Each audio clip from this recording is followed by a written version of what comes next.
I'm Kelly Oman, Assistant Director of Research Communication with the PhD Plus team in the Office of Graduate and Postdoctoral Affairs here at University of Virginia.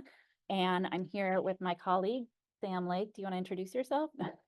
He has the same title as I do. We both work with grad students and postdocs on fellowship applications, communication of any kind, presentations, any type of writing. And we do a lot of work with students on fellowships in particular because that is kind of a unique genre of writing that you might not be used to. And we can give you a lot of perspective on how to make what you're saying interesting and understandable by a lot of people. So, so we're here whenever you need help with that. Feel free to reach out. We do one-on-one advising appointments, and we'll talk about all of the other stuff that our office does for you guys later. And we're here with a lot of other people who have made this event possible and who will be either up here talking to you later today or who are behind the scenes helping out. But we have Zach Dawson, Ken Dela Cruz, Kyler Kearns, and Mark Shorts. And this wouldn't have been possible without this group of people. They're really key to this event. And they're part of the Science Policy Initiative here at UVA, which is a student group that designs events like this and a lot of other things that you'll hear about later as well. So what do we have in store for you today? We are going to start by talking about the broad landscape of science policy opportunities, because the goal here is just to kind of get these on your radar and get you thinking about how all of these different opportunities might align with your goals and your timeline and where they might fit into that timeline. So you might have some things in mind that you already want to apply for, or you might not know what's out there at all. Our goal is to make sure you all know what the opportunities are. And then we'll talk a little bit about how to apply to them, the kind of a little bit of advice on crafting application essays and all of that. And then we'll have a panel discussion with people who manage these fellowships and who have great insight on how to be successful and how to really work these opportunities in your career. And then we'll have some more ideas and next steps and a chance for you to start thinking about how these kinds of opportunities fit into your training and what you want out of that kind of experience. So Sam's going to talk a little bit about what those opportunities are, but I just want to kind of orient us to how these might fit into your timeline in grad school. So some of you are in this early phase in coursework, and some of you are already getting towards the end. And wherever you are, there is an opportunity for you. There is something that you can be taking advantage of right now. So there's a lot of different things that you can be doing, and we recommend really thinking about how to build toward the things that you want to be targeting later on in your timeline. So if you are early on in coursework, we really encourage you to take advantage of training that we offer or other opportunities to practice your communication skills. And that's a big one is talking to people who aren't familiar with your subject matter about the research that you do, because that's a big facet of science policy work, is making a case for certain things that you do or certain research findings, but making a case in a way that a lot of people can understand and get behind. So communication skills are really key to that and something you want to start exploring early on. And then workshops and panels, the things that are organized by SPI are great for that, for learning about all of the different types of jobs within the science policy world and getting a sense for what is most attractive to you or what you want to try to target in the future. And then towards the middle, you want to start doing some more specific work, exploring opportunities. So talking to people who are in positions that you're interested in, or volunteering to actually try out working in an area that you think you might be interested in. And then moving towards these more experiential things like the fellowship or internship, which is a much bigger commitment. So you want to make sure that by the time you get there, that commitment is going to be worth your time and that you're going to get a lot out of it. So all of this is not just to make you competitive for those opportunities, but also to make sure that those are a good fit for you and that you are going to get the most out of it. So think about this as Sam is going through all of the different opportunities, your own timeline, what makes the most sense for you, and how do you want to spend if you have these early years still in front of you, how you want to spend those preparing for those opportunities. If you are farther along and looking at applying to something like a fellowship or internship in the next year, and you're thinking, oh my gosh, I haven't done anything to practice my communication skills, it's not too late at all. I don't want to suggest that. But just think about what is still available to you and what support you have from us and from other people around you. Sam, I'll kick it over to you to talk about some of these opportunities. I do. Yes, thanks. Well, hi, everyone. And I'll just say, even if you're applying for something, let's say like the Mayor Zion Fellowship, that's only 3.5 weeks away, there's still time to maybe to even put some stuff on your resume, joining and volunteering for groups, all that kind of stuff as well, too. So we'll highlight some of that. You could become a SPY member before you leave the room today, for instance. So that might also look good on your application. So what we want to kind of start off with is talking about a little bit of the fellowships that you're going to hear more about from our panelists today, the people that actually manage them for AAAS, the National Academies, et cetera. So we kind of want to set the stage, and there's some really similar through lines that run through all of these different fellowship programs. So I'm going to highlight kind of how the funders, the programs themselves, highlight these opportunities.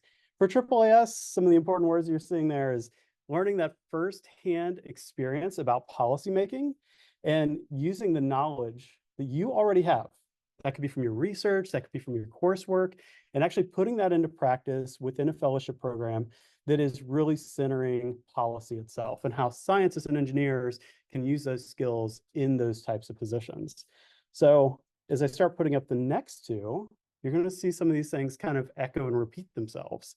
So the Mayor Zion Fellowship, so this is a chance over a spring semester, we'll talk more about how that works in a little bit, to gain that hands-on training and education so you can actually use science and technology and policy as a scientist and engineer in the positions to advise the nation. In this case, of course, the National Academy, they bring together experts from across the nation, sometimes the world, to kind of map out and think about what the future is for different policy issues, science and engineering, medicine, et cetera.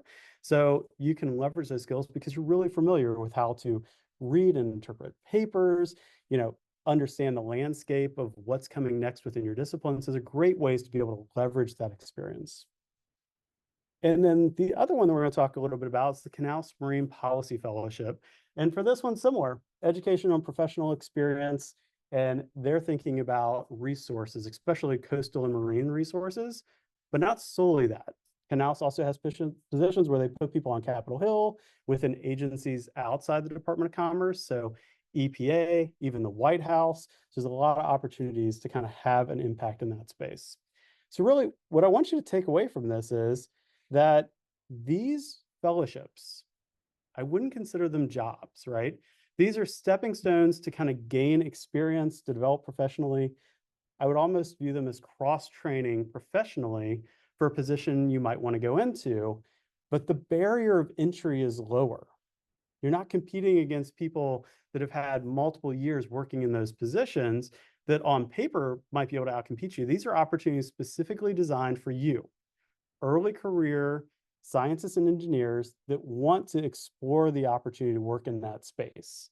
So that makes it really, really helpful. The other thing that I think most program officers explicitly want you not to state in your application is that you're thinking about the fellowship as a stepping stone into a more permanent position, right? They want you to think about your opportunity to develop skills, to grow as a professional. They don't want to hear, oh, I want to do the Canals Marine Policy Fellowship because, well, my long-term goal is I want to work at NOAA. Well, if you want to work at NOAA, apply for a job at NOAA. There's plenty of them out there, whether they're full federal positions or contractor positions. They're out on the street all the time. Just apply for those. So make sure you don't fall into kind of that common trap of saying, I want to do this because I want to work here next. Think about it as that opportunity to grow professionally. The next question that I get asked a lot is, well, why do a fellowship anyway? What does that actually create in terms of an opportunity? Well, it's an opportunity for you to do something that's totally different than what you've been doing for your graduate research, right? Sometimes it's really nice to actually do something that's a little bit removed from what you're doing or completely different because it lets you work on a different topical area, flex some different muscles, maybe you have something you're really passionate about, say, environmental conservation, but you work in the med school, and this is an opportunity for you to stretch yourself and actually do that thing that you're really interested in your personal life professionally in some way. So you can think about opportunities to kind of flex yourself in that way. And of course, it provides access to positions you wouldn't normally be able to get into, right? So if you want to work in the White House, coming out of grad school, there's probably a couple things you should have on your resume and your CV to be able to make that jump. These opportunities open that doorway for you so you can step immediately into them. And coming out the other side, you are uniquely positioned to actually get those longer term positions. And often what we find is the people that you work with realize the potential that you have. They know what kind of skills you bring, and they will even start creating opportunities and positions for you. Those might be contractor positions, they might be full federal positions, they might be something they advertise through another fellowship program that is more focused on bringing in early career professionals long term. So know that sometimes these are stepping stones, but for today's conversation, we're talking about application materials. Kind of bury that a little bit low. That's not something you want to directly state. Other great things about fellowships, they're flexible. For our COAS fellows over the summer, you'll hear that some of them went to meetings. They were able to step away from the fellowship program, take a vacation, go shadow a completely different agency for a day and see what it's like to work in that agency versus the one they've actually been matched with. And of course, you get access to things like a network of other fellows that came before you in that alumni base. A lot of these programs jokingly refer to their alumni as kind of mafia in some way. There's the Canals Mafia, the AAAS Mafia. I kid you not, they do use these terms. It's DC. But you get access to not just the fellows that are in your cohort, which is a really great thing, but also all the people that came before you. And having a signature line that says, I am X fellowship or fellow, actually opens a lot of doors for you for professional networking, being able to reach out and do informational interviews, which is something that happens all the time in DC and Richmond and other places. It really helps kind of to have that prestigious fellowship listed on your signature line. And for some opportunities, not all, there is the benefit of actually getting direct hire authority. This means that when you've actually finished up or getting close to the end of your fellowship, they can hire you directly into a federal position. That allows you to kind of jump that line, and it helps you kind of to move through the federal hiring process, which is a whole nother workshop in and of itself if you're thinking about applying for federal positions. But it helps you streamline that process and be able to step directly into a position. So quick tip for this one is, while there are kind of really strong benefits for fellowships, and it does give you that short-term opportunity, I also realize that there are benefits to the stability of a full-time position, especially if you're offered a federal position that comes with benefits if you want to stay in that place for multiple years. So if you know it's something long-term that you want, I encourage you to apply for both fellowships and full-time positions. And worst case scenario, we have a conversation in 6 to 9 months after you apply, and you're trying to decide which one you want to pursue. That is a great place to be in, and I hope that you're all there at some point. But keep in mind that each one does have its advantages and disadvantages. Now, Kelly had this timeline up there a couple slides ago that went through all the different types of science policy positions, fellowships, et cetera. And those go from professional development opportunities like this workshop we're hosting today, the 3-day science policy boot camp that SPY and PhD Plus collaborate on each January. So that's going to be the second week of January this year, if you want to mark your calendars. We'll have some slides up a little bit later as well, too. There's obviously state level and kind of federal level policy opportunities we've already been talking about in terms of fellowships, but there are also foundations, professional societies that have fellowship programs. There's a whole landscape out here, and we just captured a couple of those logos up on the slide here. It already kind of looks like a NASCAR, but if you want a full list of opportunities, there is a great list for everybody that's in the room sitting in front of you printed out. And Mark's going to share through the Zoom chat the direct link to it, and everybody in person, we'll send that to you too as well after today's meeting so you can get access to it. But this is a fairly comprehensive list of all the different types of science policy internships and fellowship programs across the US. Some you will be eligible for, some you will not be eligible for. And that could be due to citizenships. It could be to just location and where you reside currently. For instance, a lot of people want to stay in Washington State. They have some great fellowship programs. Deborah's going to talk about that later. They have no problem finding enough applicants from their state, so they tend to limit it to just in-state applicants. But there are other programs that we'll talk about, the California Council of Science Technology program, some of the Wisconsin and Alaska programs that are open to applicants from across the nation. So explore these, dive in, and we'll talk about how you can do kind of a first level skim and start to think about what opportunities you might want to pursue. But before we do that, let's talk about kind of the different levels of fellowships.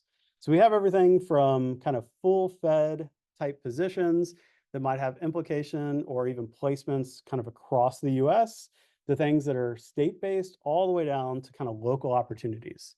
And these could be all the way down to kind of the city level or regionally within a state, up to working, kind of a little bit bigger than that, like a planning district commission, multiple counties, regions within the state, et cetera. And to give you an example of what some of these look like, well, the federal ones aren't going to be too surprising. They're probably the ones you've heard a lot about in the past. They're some of the ones we're highlighting for today's event. You have AAAS Fellowship, Congressional Science Fellowship.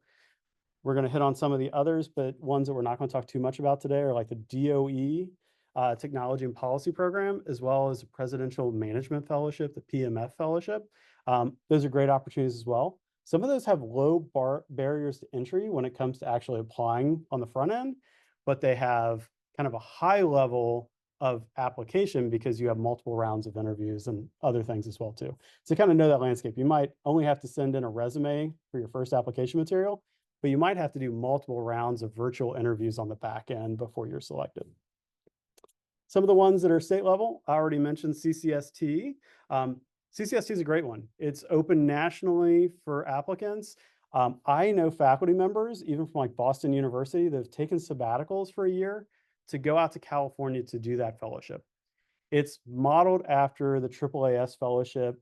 It's California. It's the 5th largest economy in the world.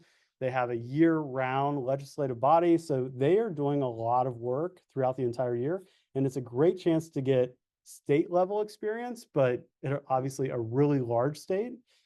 So important work that they're doing, but also what I like about state-level experiences is you get to go out and meet the people. You actually get to kind of work with citizens and agencies, as well as the federal agencies that you might work with too. So it's kind of a unique landscape really to be in. Whereas if you're at a federal level fellowship, sometimes you only get to work with like state agencies, but you never really talk to the people that are kind of at the local level and the citizens. So you kind of feel removed from the impact of your work in some ways. So that's my own bias and my own perspective. But that's some of the reasons that I really encourage people to do a state level fellowship and then go on later to do a national or federal fellowship program. And if you're interested in working like even more locally, well, if you're a UVA graduate student, reach out to us. One of the hidden gems in our program that we try to highlight a lot, but we don't always do the best job of it, is the fact that we have an internship program as well. And there is a propose your own option with that. So if you want to do a really unique science policy fellowship, but maybe it's something that's not offered by anybody, or there's not enough money kind of at the state or even the more local level to do it, sometimes we can make that an opportunity for you. So you need to have a really good mentor. You have to have a plan of exactly what you're going to do, but you can come and talk to us and we can encourage you to kind of explore that in the right way and think about what's going to make a strong application for it. And then we might be able to fund it. So you don't have to find external funding to actually do that program. Other ones, the Commonwealth Coastal and Marine Policy Fellowship, especially if you work kind of an environmental, coastal and marine work, and you can kind of stretch environmental as well too. That's a great program, and we're going to talk a lot about the coves. There's also opportunities to volunteer, especially with General Assembly members here in the state who are always understaffed and always looking for support. So how do you get started? Well, the first bullet's not going to be too surprising, right? Read the announcement, look at the website, go deeper than just the first homepage too. read the FAQs, read some of the testimonials. It'll give you a good idea of what the fellowship or the program is all about. And you can figure out if that's the right fit for you. Is that the type of experience you're looking for, or should you invest your time and energy into applying for something else? And if you're thinking about these opportunities, you're still not sure, come and talk to us. We've had a lot of experience coaching applicants through these, and we know a lot of the alumni from many of these programs as well too, so we can connect to the people that have the experience of being in that position for 12 weeks or 12 months. Double, maybe even triple check your eligibility. For some programs, that's really easy and they have very clear guidance on eligibility. For others, it's a little bit harder. And sometimes there's going to be eligibility restrictions like when you need to apply in your graduate program that might catch you off guard. For instance, the Canals Marine Policy Fellowship, you have to apply for that 1 year essentially before you graduate, which might not be on your radar when you're thinking about opportunities in the last 6 months. And at that point, it's too late to be able to apply. So look at a number of opportunities, kind of map out when you would need to apply for them so you understand what time you should be thinking about applications and which opportunities you might want to have as like a precursor opportunity for a bigger, more competitive program later. Think about who the audience is. So most of these have a big funder, some federal program, maybe a nonprofit program as well. Understand what their goals are, who the audience of reviewers are. Do they have external reviewers or do they internally review all of these applications and make a selection? If they internally select them, and it's a small program, you might be able to figure out who the reviewers are really, really quick just by looking at the staff website, especially if they only have 4 or 5 people on staff, which surprisingly does happen a lot. And also think about what the level of expertise and the background of the reviewers are. You're PhD trained researchers, right? You're used to communicating in very technical terms. But if the reviewers are coming from a range of disciplines, or maybe made up of people that have a policy background, not a science background, if you go too deep into the jargon and use too many technical terms, that can actually work against you. And that's one of the reasons that we highlight a lot of our science communication professional development is helping you think about your audience. It's what we center first, and how you communicate and message directly to that audience. And I already mentioned that if you have any trouble connecting with alumni of the programs, reach out to us. Look at our LinkedIn pages. Generally, you can reach out to people that know us really easily because we connect with people that we know are going to be supportive of you or we've mentored in the past. That can be a great way to find alumni, as well as looking at the fellowship pages themselves. They love to brag about who they've supported before. They usually do capture the testimonials. And if you go into LinkedIn and you search by fellowship program, you can also add as a UVA alumni or UVA affiliation in the past. That's a really good way to kind of zero down to people that are going to respond positively when you reach out to ask them to talk more about their experience. And I mentioned that some fellowship programs do have some great checklists. AAAS's eligibility kind of checklist is over on the right-hand side of the slide. I wish they were all that simple, but a lot of them do have more nuance in that. So if you have trouble deciphering some of the eligibility, come and chat with us about that too. Okay, now let's talk a little bit more directly about some of the opportunities and what you have to do first when it comes to the application. So for the AAAS fellowship, Shonda's going to talk more about the actual kind of nuts and bolts of the application process or the selection process specifically, what stands out to the reviewers, but know that they're getting a lot of applications because they select 250 plus fellows every single year. And these are not necessarily just graduate students, although there's kind of a way for graduate students to get in that pool through affiliated fellowships, but a lot of these are, more career professionals that want that policy experience, postgraduate work. So in terms of materials, there's an applicant registration. I do that every single year because I want to go and see if they changed anything. That's not hard at all. You do have to upload and kind of fill in your academic history. This one requires a letter of recommendations and they want 3. So it's always kind of fun to think about who you invite. We'll talk more about coaching letter writers and making selections later. But then this one has a really long CV comparatively to most fellowships, 5 pages. If you are someone who is trained as an engineer and told over and over to have a 1-page resume all the time, it can be really hard to think about how you're going to fill 4 other pages. And I encourage you to think about and start practicing that now. And if you're a UVA student or postdoc, we can help you through that process. But you want to think about that because you don't want to be at a competitive disadvantage compared to your peers who are applying. They're taking like a 6-page CV or an 8-page CV and kind of trying to distill that down to something shorter. You want to have all the same kind of accolades, even if it's a little bit shorter than 5 pages, highlighted so you're competitive against them as well too. And then there's some kind of interesting other application elements. They do want a bio. They want to know, they have a couple statements, extracurricular activities. And extracurricular activities is something that I encourage all of you when you're applying for fellowships to actually include. If you volunteer, if you have things you're really passionate about, things you're interested in that you do outside of work, as a student, because these are investing in you, you should be including and highlighting some of those, the ones that you think might connect to the other people.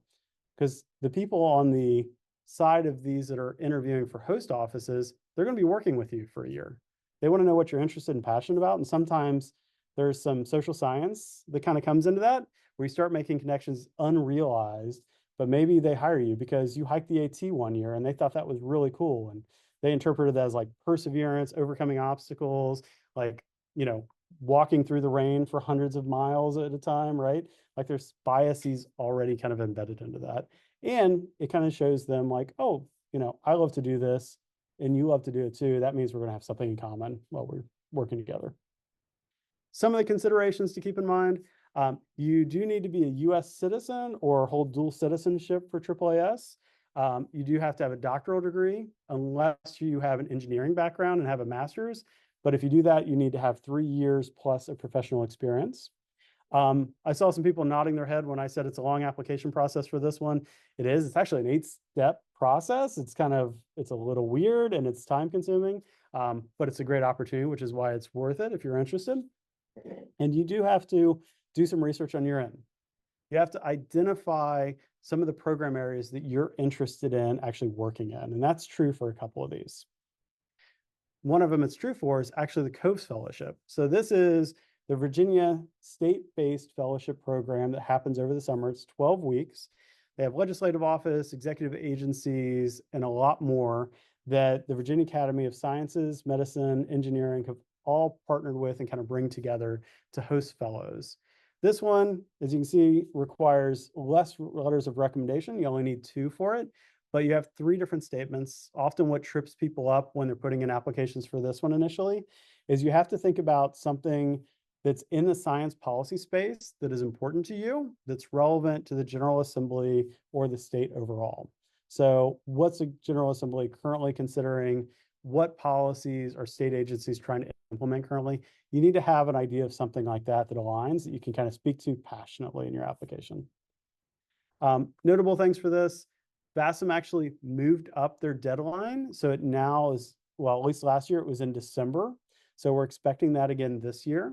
And with that, the application comes in really early. They ask you to commit to it, but the fellowship doesn't start until we get to late May. And then it ends for most of the fellows in the room actually tomorrow. Although if you took a vacation or you went to a conference, I think they might have you for another week or 2.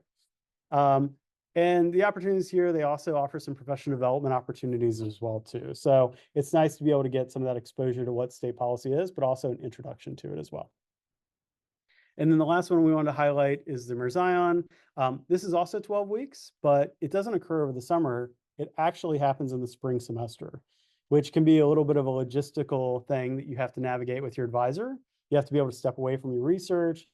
You need to not have TA requirements or something during that spring semester, which is one of the reasons it does require a letter of recommendation from your advisor and kind of that confirmation that you're available to participate.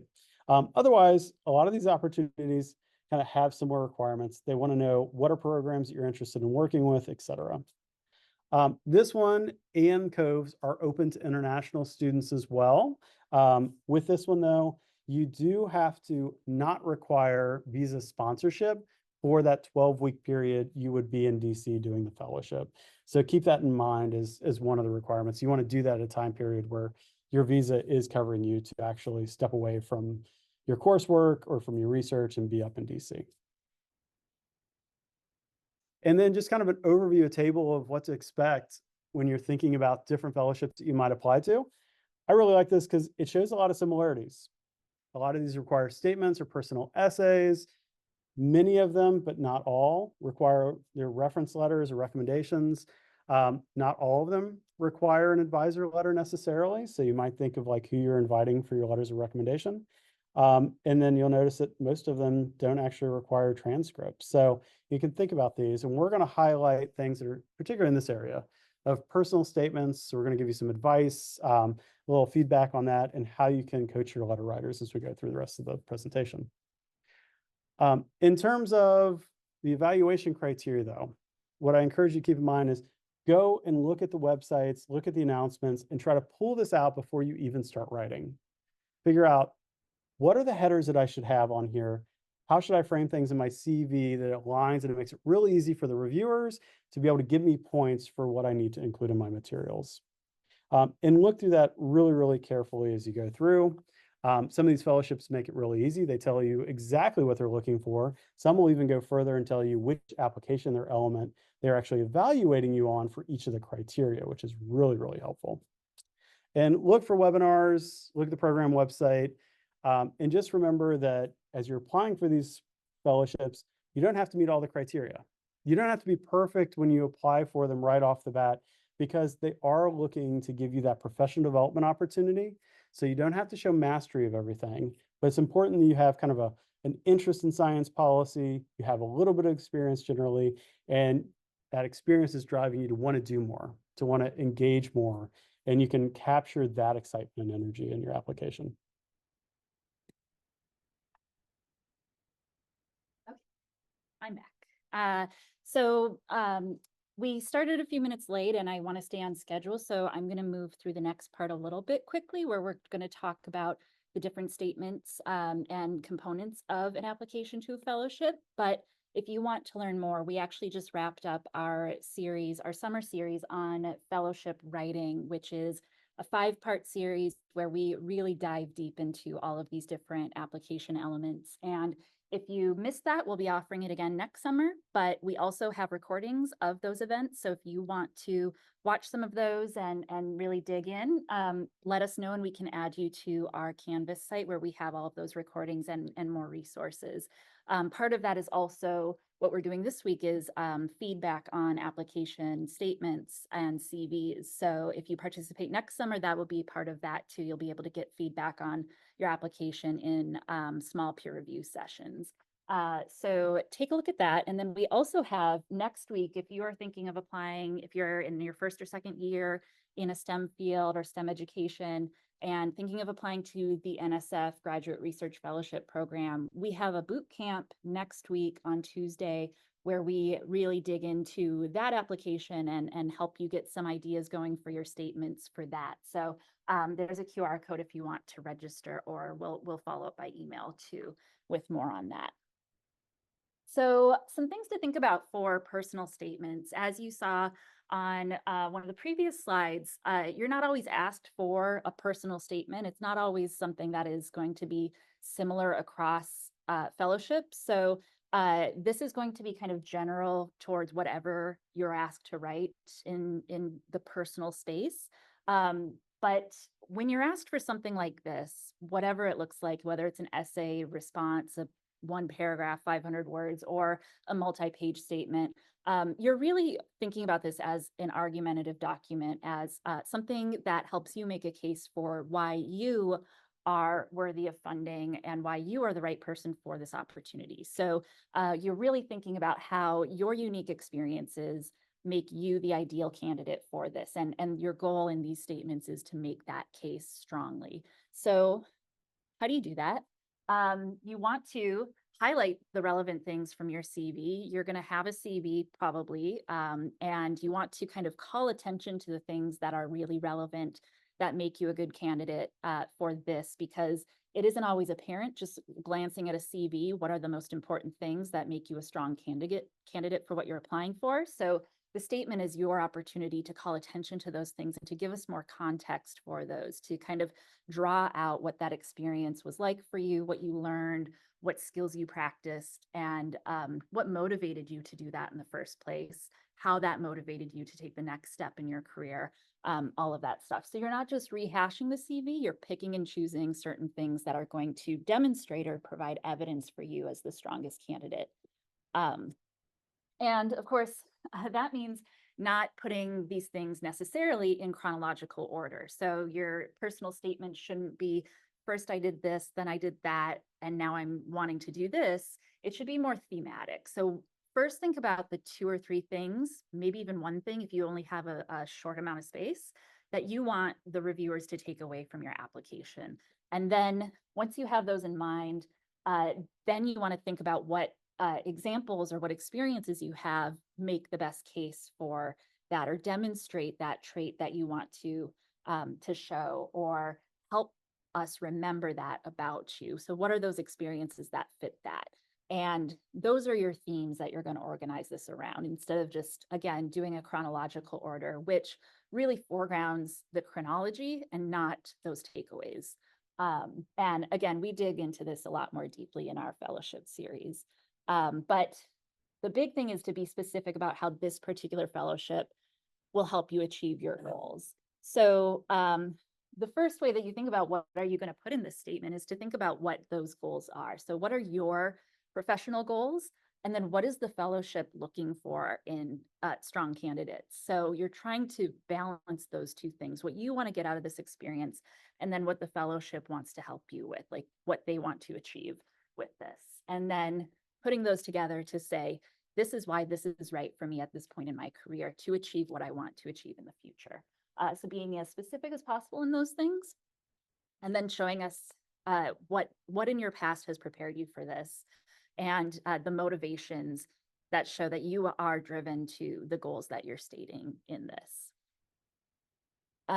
So those motivations could be career focused, positions that you want to have, roles that you want to play, or they could be a bit broader in terms of the impact that you want to have. Whatever you have for your professional goals, you want to make sure that you are specific and you have a reason for those being your goals. I mentioned the GRFP a second ago. We see a lot of applicants for that, and part of the personal statement is asking for professional goals. And we see a lot of people saying, well, I want to be a professor or doing high impact research at an R1 institution. And the question is always, why? Why is that the role that you want to have for the impact that you want to have?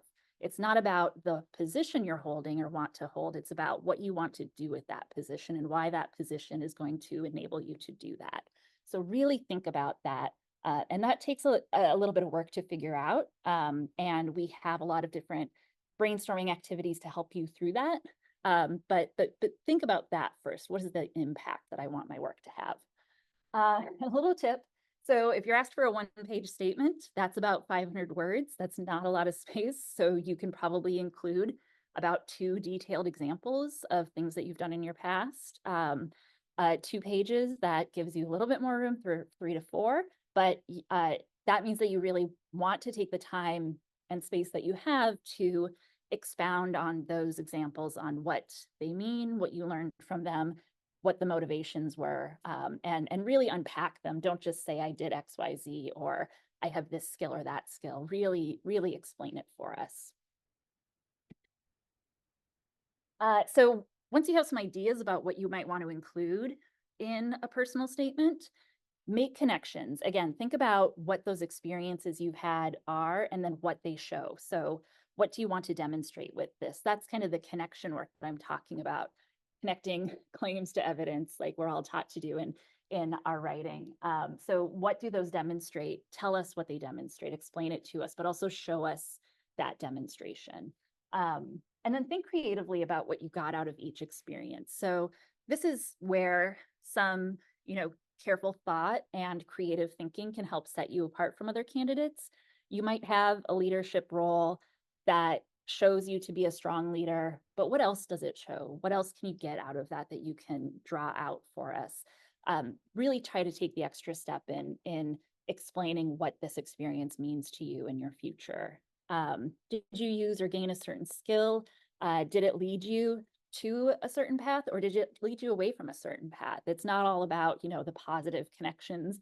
Maybe there was something you did that showed you that you don't want to take a certain route. That's just as important. And then be reflective and share what you learned from the experience and why it matters. This is the part that is really interesting for reviewers, to see you actually thinking about this in a reflective way. What did you get out of this? What have you learned? Like really thinking about your past in a critical way, in a thoughtful way, to think about how it helps you determine your future. So here's a list of things that you want to help reviewers understand. I'm not going to go through that point by point, but these are some ideas of how you can expound those experiences and what you can dig out of them a bit more.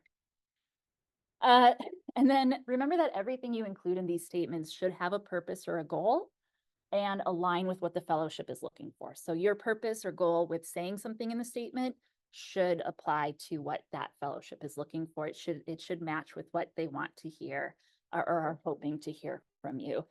Because these are so short, you can't really have anything that doesn't fulfill that. And then highlight the origin and your sustained passion or interest in science policy. So where did this interest come from? Or how have you sustained the interest? I guess I should say, and or how have you sustained the interest since it originated? Like how have you, what was that first spark that you had, and how have you nourished that, and how has it grown? So Sam's going to talk about letter writers, and again, very high level. We talk a lot more about this in our other programming, so feel free to reach out for those videos or more information. Yeah, go ahead. Yep. Yeah, to keep us on track, I'm going to be kind of quick on this, but I want to hit the high points. First and foremost, with your application for anything, it's really, really important that you have a champion that understands what you're trying to get out of your letter, what they can highlight for you that you can't include in your application.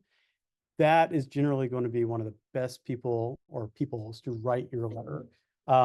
In some cases, you'll be required to have an advisor. Other cases, you won't. And depending on your relationship and what they think your next step should be career-wise versus what you think your step should be career-wise, sometimes those can be really good letters. Sometimes it can be something you have to manage and actually kind of coach them through. So if you have any issues with that you want to chat about, or if you're looking for advice on how best to do that, let us know. Sometimes it's actually really helpful to say, hey, Kelly and Sam have actually coached a couple people that have been successful in this fellowship program. Would you mind if I connect you and my advisor to them so they can hear like what's really important to capture in this letter? And that helps you be like a half a step removed from the process too. And we're happy to do that when it's appropriate. And I do want to remind you that having the biggest and best name in theory with your discipline or at the university isn't necessarily the best letter. If the president of the university is somebody you've worked with, but you've worked with them like this much versus a newer faculty member that maybe used to be a postdoc here at UVA, that you were in the lab at 3 a.m., which you never should be, but they've seen you like overcome obstacles, come up with like really cool solutions to it. They know what you're passionate about, and they can write a letter that's like, a scroll that's dropping onto the floor. Sometimes that can be the best letter. Don't let them write 5 pages, but you know what I mean. And above all, you do need these to be those strong letters that are supportive of your strengths and align with the program that you're applying to. Do your homework though. Make sure like, do they need to submit a letter, or do they actually go onto an online portal and submit their responses that way to some prescribed questions that they're going to be asked? So when you reach out, if you can share that with them already, that's really helpful.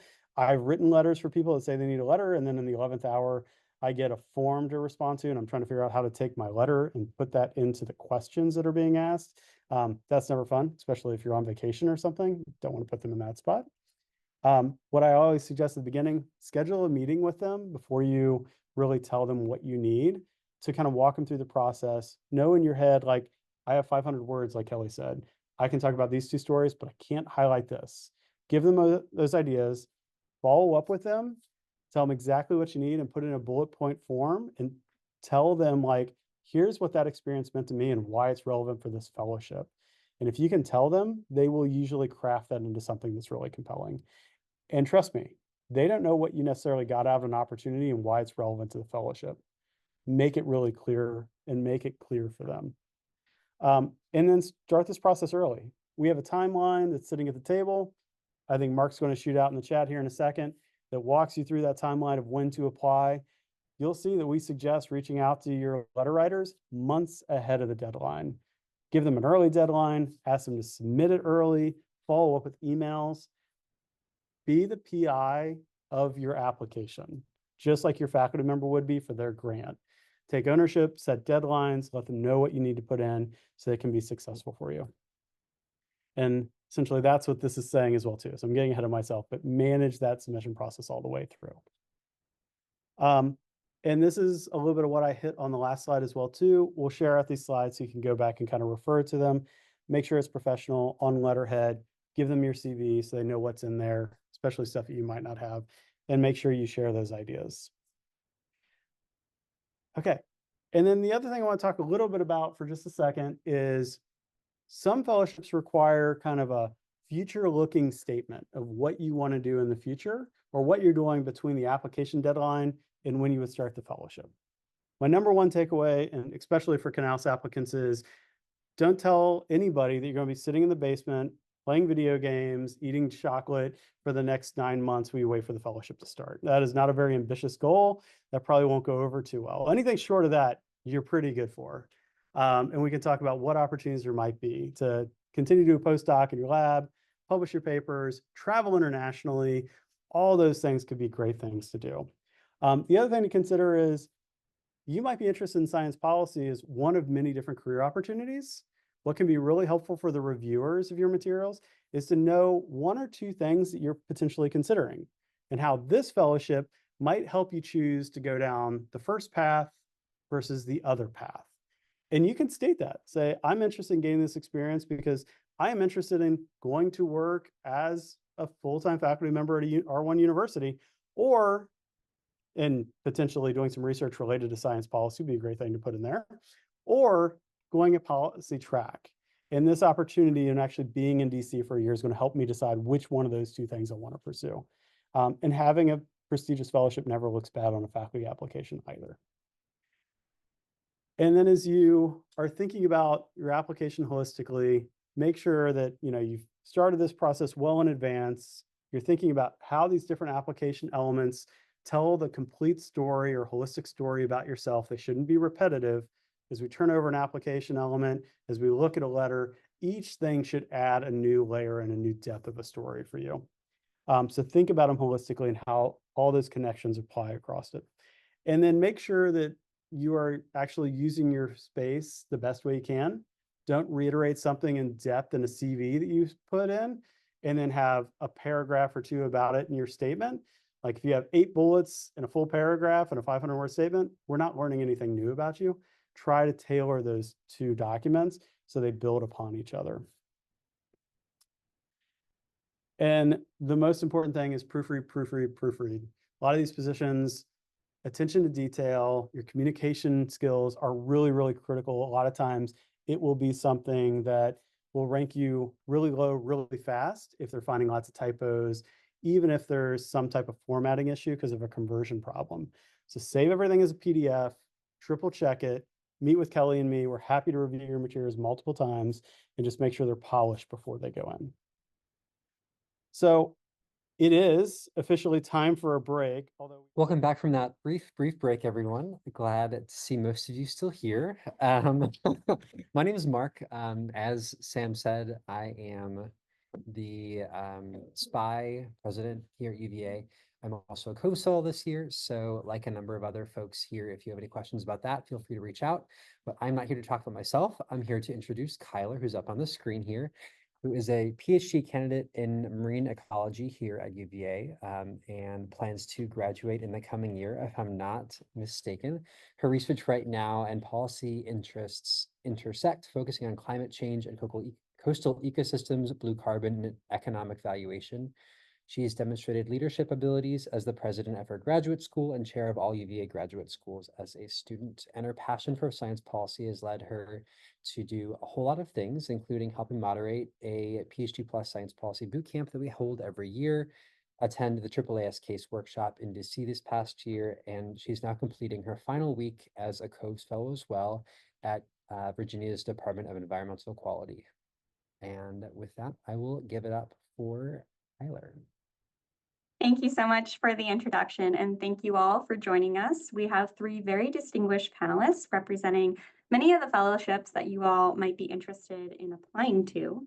And so with that, I'm going to jump into the first question and ask our three panelists to share a little bit more about your academic and professional journey and what led you to your current position, including any fellowship programs that you participated in or managed, and why you're generally interested in science policy. I'll start with Shonda, then go to Allison, and then go to Deborah. And a reminder that our audience is full of diverse graduate students and postdocs, some at the beginning of their career, some at the end. So take it away, Shonda. Thank you, Kyler, and hi, everyone. Are you hearing me okay? Fantastic. Well, I'm delighted to be here. Thanks again for having me. And yeah, so I'm Shonda. My current position, I am the Director of Operations and Coordination for the AAAS Science and Technology Policy Fellowships Program. That's a new position for me, new to AAAS, not new to fellowship programs, which I'll get to.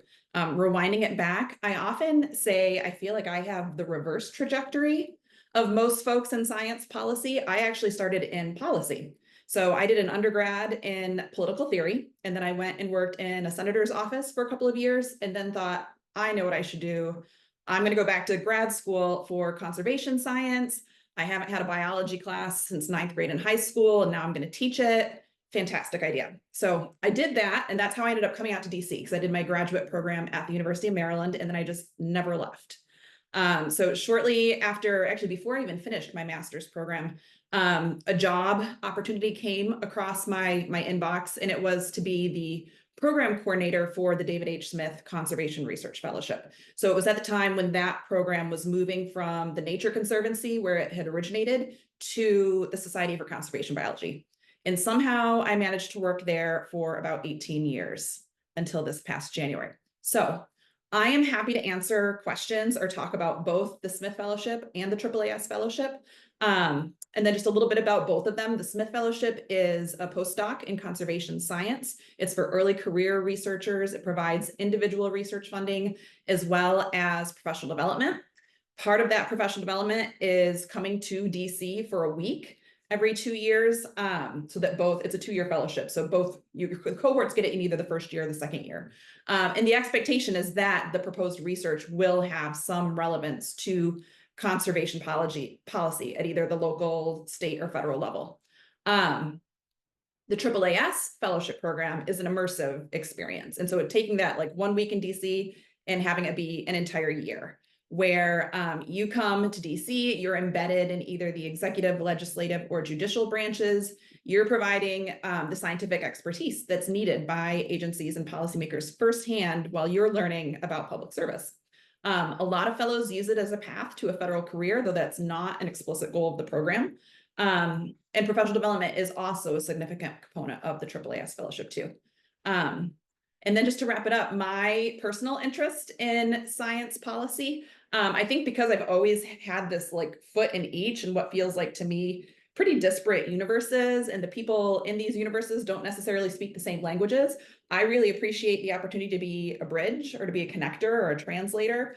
And I really like supporting others to do the same and trying to make these disparate circles into more of a Venn diagram. Great, we'll move to Allison. All right. Hey, everybody. My name is Allison Boland-Reeves. I'm a senior program officer at the National Academies of Sciences, Engineering, and Medicine. I manage the Mirzayan Fellowship, which is probably the one this group is most interested in, as well as our New Voices program, which is more of a mid-career program for engaging people more at the PI level and as professors to come into the National Academies. But really, both of my programs are looking at early and mid-career engagement and trying to pull more people into science policy and, take researchers and give them a way to have this kind of broad social impact. My career has really been driven by fellowships and education. So the through line of everything I'm about to tell you is a lot of my work has been focused on activating emerging leaders for the social good. And then all of the skill building I've done is project management. So I actually don't have a science training or background. And actually, this is my first job that I currently have in the sciences at all. So I got my undergraduate was in liberal arts. I was at Hampshire College, which is one of those wacky build your own majors, design your own course of education schools, which was actually taught me a lot of life skills for kind of having a self-directed approach to what I'm doing and seeing the connections between all things. After that, I was teaching English abroad. So if anybody's interested in that, I love talking to people about that. I taught in Germany. And then I went into the Peace Corps, where I was for 3 years in Mongolia, teaching English at a rural high school. And so that kind of teacher training, how to communicate information to people, how to make things clear and take people through a training program is kind of what I apply every day to the Mandela Washington Fellowship. And it's applicable for science policy as well, just communicating complex information to general audiences that don't know it yet.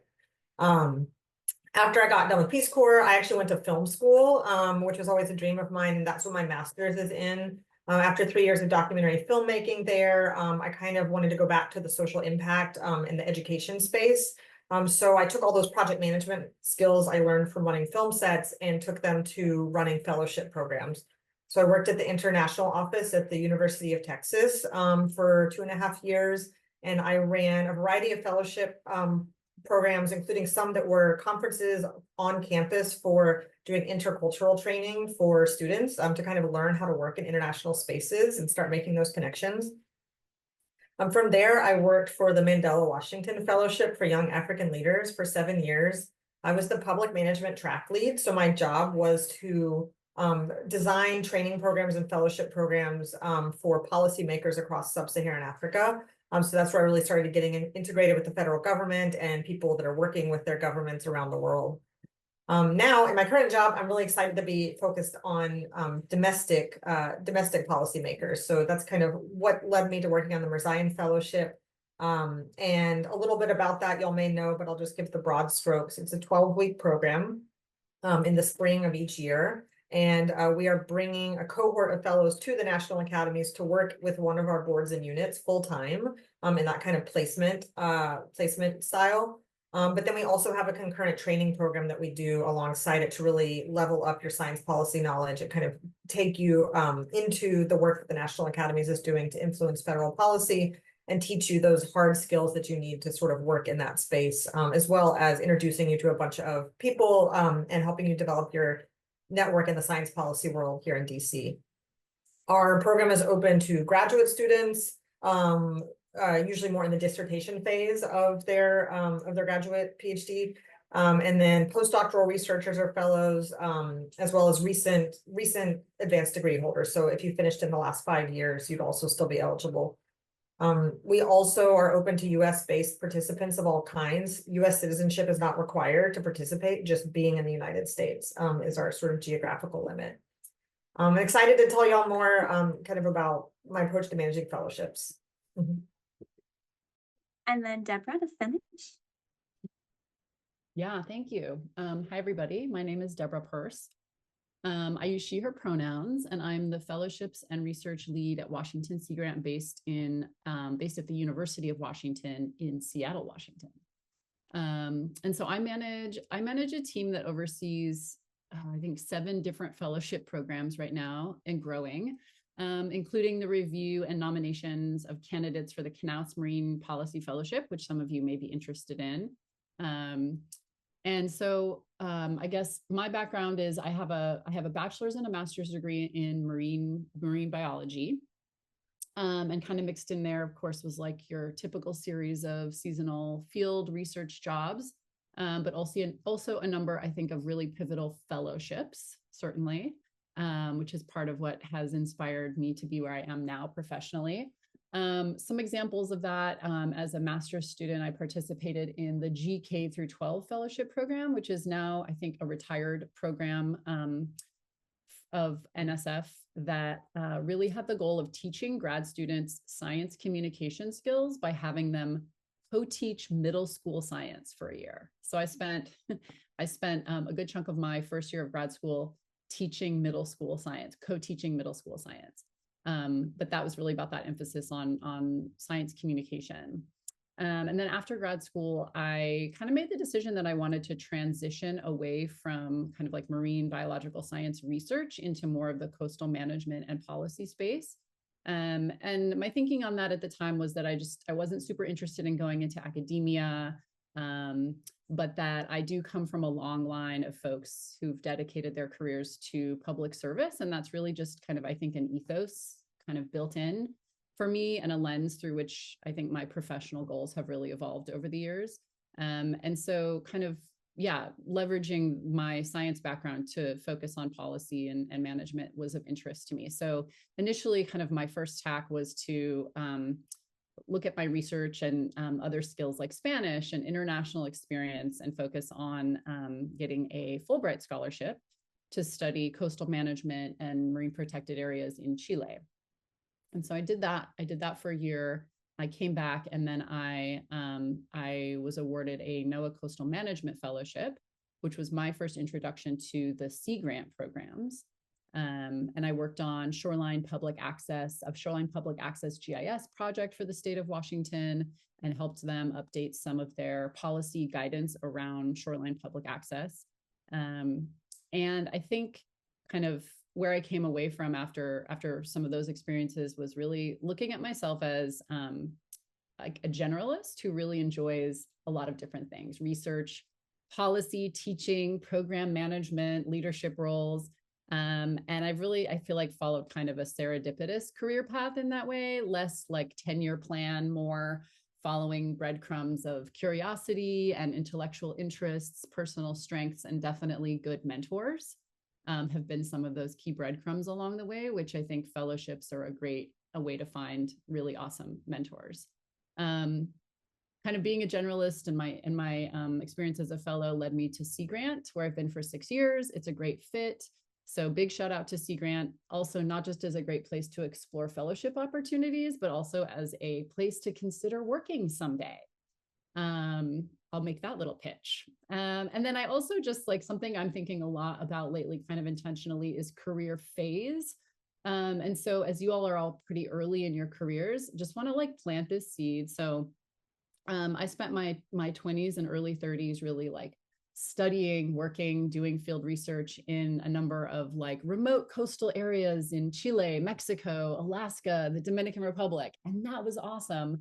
But I'm in my 40s now, and I'm really, really happy to have landed in a place professionally where I can still kind of be connected to like every coastal science and policy topic I could ever hope to be involved with, but where I sleep in my bed most nights.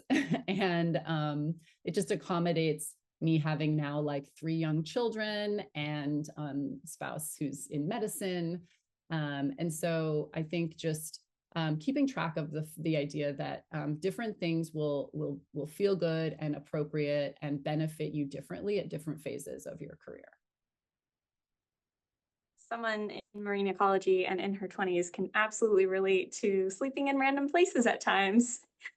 I want to remind the audience that you can absolutely ask questions during this panel. Virtual people can use the chat function, and in-person people can ask questions directly to Kelly or Sam. And please include whether I'll ask, so you all directly to the panelists at the end, or please ask if you'd like us to forward the questions.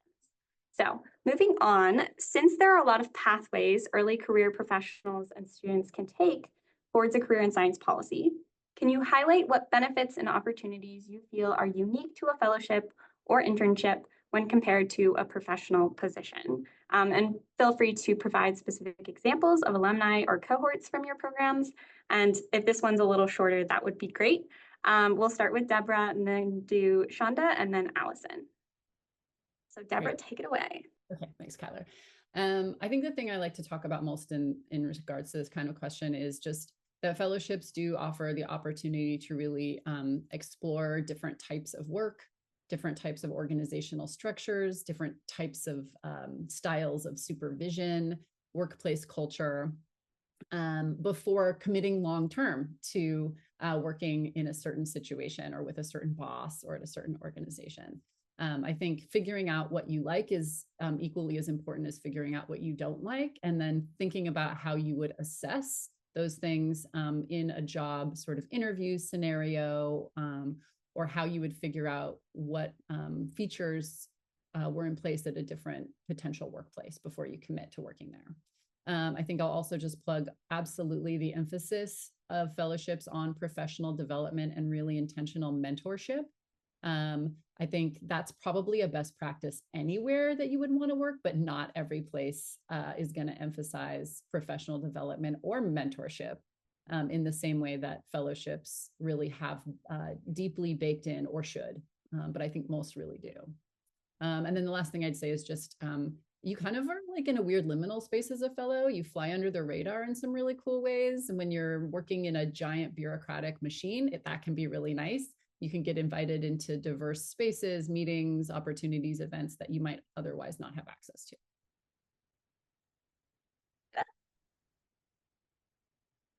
I can +1 everything that Deborah just said as well.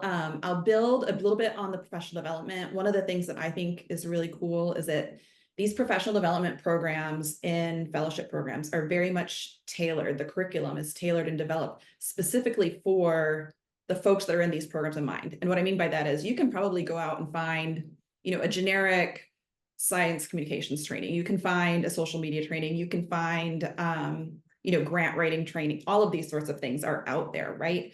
But these programs put together professional development that is very much specific to the fellows that will be participating, which I think is really cool. The other thing that I would talk about is the cohort model and the communal support that's offered. That I think what I've heard from fellows is that really allowed them to take some risks because they knew they had this kind of safety net of folks that had their backs.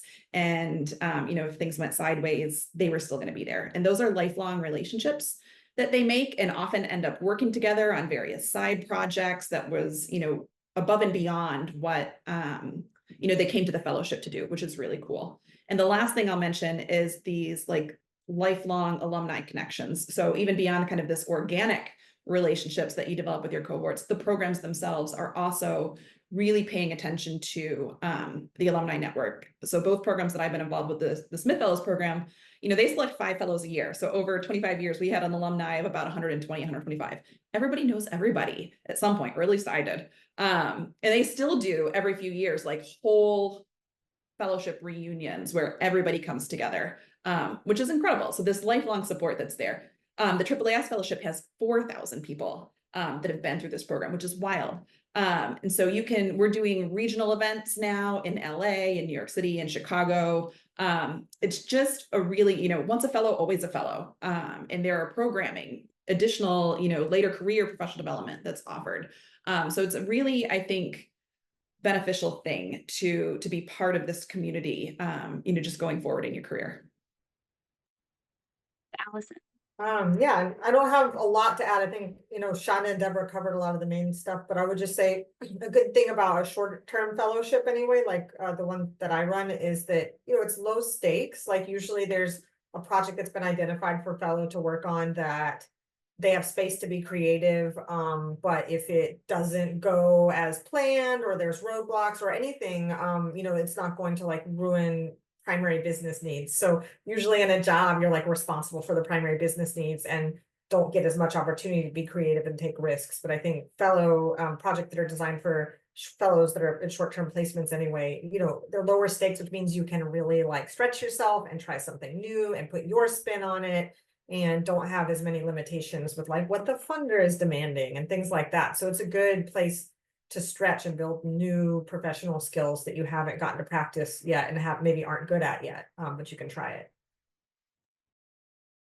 Great. And as you all reflect on successful fellowship applicants or your time in graduate school, what professional skills, experiential opportunities, or metrics of success do you think were important to gain or refine prior to applying for a science policy fellowship?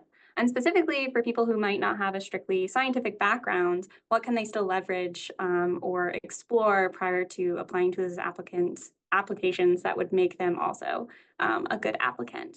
We will start with Allison, then go to Deborah, and then finish with Shonda.